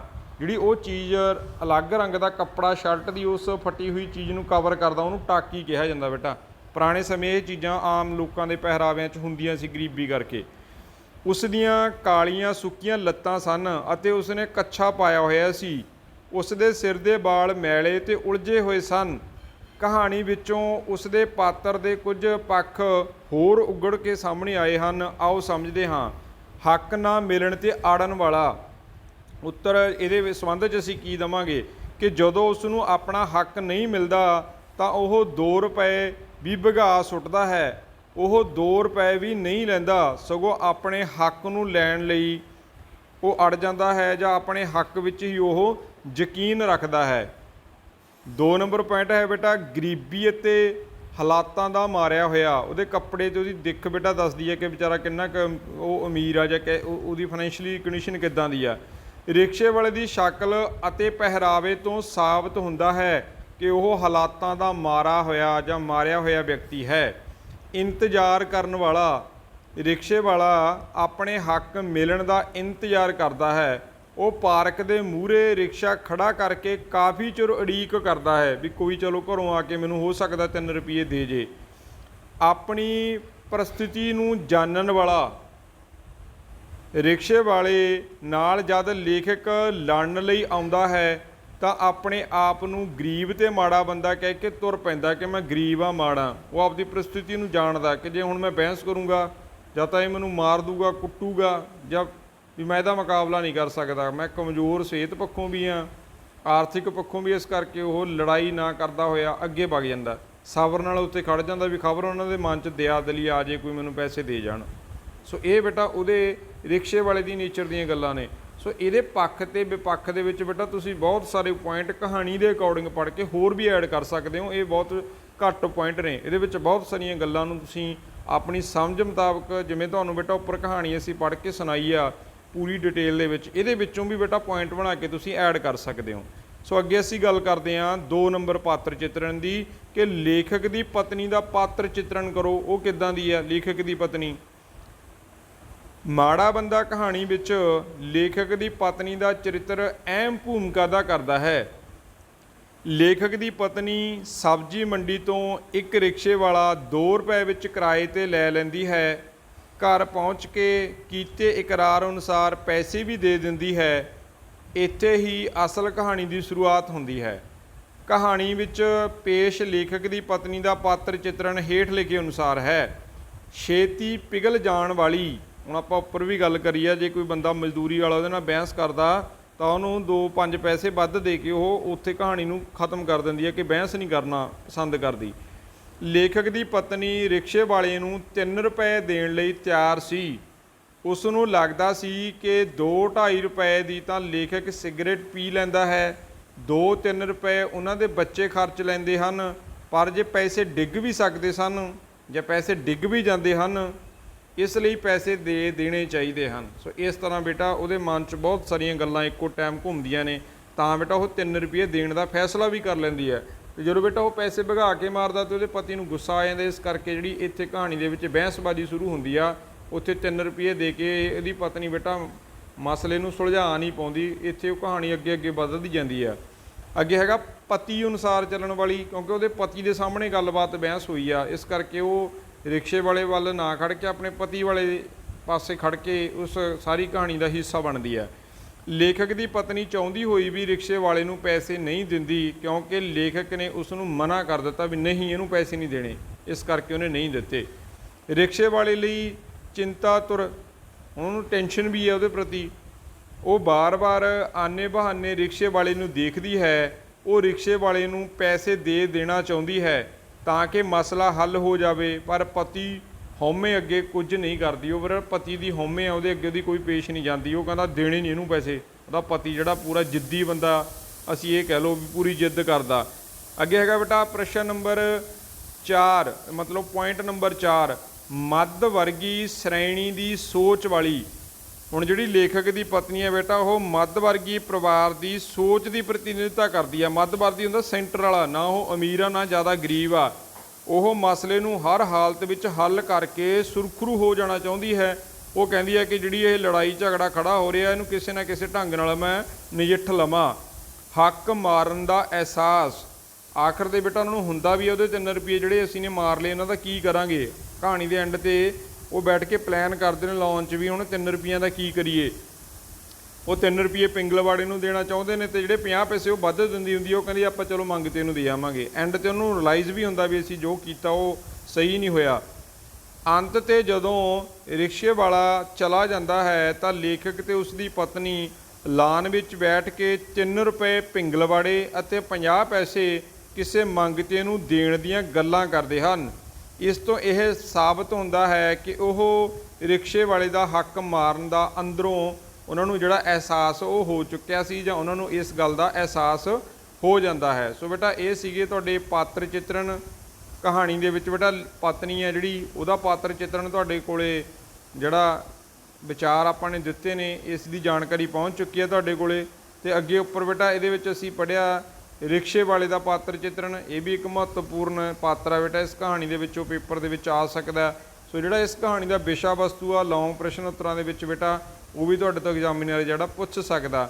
1 ਤੋਂ 2 ਲਾਈਨਾਂ ਵਾਲੇ ਪ੍ਰਸ਼ਨ ਉੱਤਰਾਂ ਦੇ ਵਿੱਚ ਬੇਟਾ ਜਿਹੜੇ ਉੱਪਰ ਤੁਹਾਨੂੰ ਇਹ 7 ਪ੍ਰਸ਼ਨ ਉੱਤਰ ਕਰਾਏ ਨੇ ਇਹਨਾਂ ਨੂੰ ਵੀ ਤੁਸੀਂ ਧਿਆਨ ਨਾਲ ਪੜ੍ਹਨਾ। ਤੇ ਉੱਪਰ ਬੇਟਾ ਜਿਹੜੇ 10 ਤੁਹਾਨੂੰ ਆਬਜੈਕਟਿਵ ਟਾਈਪ ਕਰਵਾਏ ਨੇ ਇਹਨਾਂ ਵਿੱਚੋਂ ਵੀ 1 ਜਾਂ 2 ਪ੍ਰਸ਼ਨ ਤੁਹਾਨੂੰ ਐਗਜ਼ਾਮੀਨੇਸ਼ਨ ਦੇ ਵਿੱਚ ਪੇਪਰ ਦੀ ਸੈਟਿੰਗ ਟਾਈਮ ਐਗਜ਼ਾਮੀਨਰ ਪਾ ਸਕਦੇ ਨੇ। ਸੋ ਇਸ ਕਰਕੇ ਬੇਟਾ ਜੋ ਵੀ ਚੀਜ਼ ਤੁਹਾਨੂੰ ਇਸ ਕਹਾਣੀ ਦੇ ਰਿਗਾਰਡਿੰਗ ਪ੍ਰਸ਼ਨ ਉੱਤਰਾਂ ਦੇ ਰੂਪ 'ਚ ਹੈ, ਚਾਹੇ ਟਰੂ ਫਾਲਸ ਦੇ ਰੂਪ 'ਚ ਹੈ, ਚਾਹੇ ਫਿਲਿਪਸ ਦੇ ਰੂਪ 'ਚ ਹੈ, ਉਹਨੂੰ ਤੁਸੀਂ ਬਹੁਤ ਬਰੀਕੀ ਦੇ ਨਾਲ ਪੜ੍ਹਨਾ ਹੈ ਅਤੇ ਸਮਝਣਾ ਹੈ। ਉੱਪਰ ਬੇਟਾ ਅਸੀਂ ਕਹਾਣੀ ਦਾ ਜਿਹੜਾ ਪੂਰੀ ਡਿਟੇਲ ਦੇ ਵਿੱਚ ਕਹਾਣੀ ਦਾ ਸਾਰ ਵੀ ਪੜ੍ਹਿਆ ਹੈ ਤੇ ਇਹਦੇ ਨਾਲ ਸੰਬੰਧਿਤ ਜਾਣਕਾਰੀ ਤੁਹਾਡੇ ਨਾਲ ਸਾਂਝੀ ਕੀਤੀ ਹੈ। ਸੋ ਅਸੀਂ ਆਸ ਕਰਦੇ ਹਾਂ ਕਿ ਇਸ ਕਹਾਣੀ ਨੂੰ ਤੁਸੀਂ ਪਾਠ ਪੁਸਤਕ ਵਿੱਚੋਂ ਵੀ ਜ਼ਰੂਰ ਪੜ੍ਹੋਗੇ ਤੇ ਇਹਦੇ ਸੰਬੰਧੀ ਜਿੰਨੇ ਪ੍ਰਸ਼ਨ ਉੱਤਰ ਨੇ ਉਹਨਾਂ ਨੂੰ ਸਮਝ ਕੇ ਆਪਣੀ ਨੋਟਬੁੱਕਸ ਦੇ ਉੱਪਰ ਲਿਖੋਗੇ ਤੇ ਇਹਨਾਂ ਨੂੰ ਬਾਰ-ਬਾਰ ਲਿਖ ਕੇ ਇਹਨਾਂ ਦੀ ਪ੍ਰੈਕਟਿਸ ਕਰੋਗੇ। ਸੋ ਇਸ ਵੀਡੀਓ ਨੂੰ ਆਪਾਂ ਇੱਥੇ ਹੀ ਸਮਾਪਤ ਕਰਦੇ ਹਾਂ। ਹੋਰ ਵਧੇਰੇ ਜਾਣਕਾਰੀ ਲਈ ਤੁਸੀਂ ਜੁੜੇ ਰਹੋ ਪੰਜਾਬੀ ਐਜੂਕੇਸ਼ਨ ਚੈਨਲ ਦੇ ਨਾਲ। ਥੈਂਕ ਯੂ ਜੀ।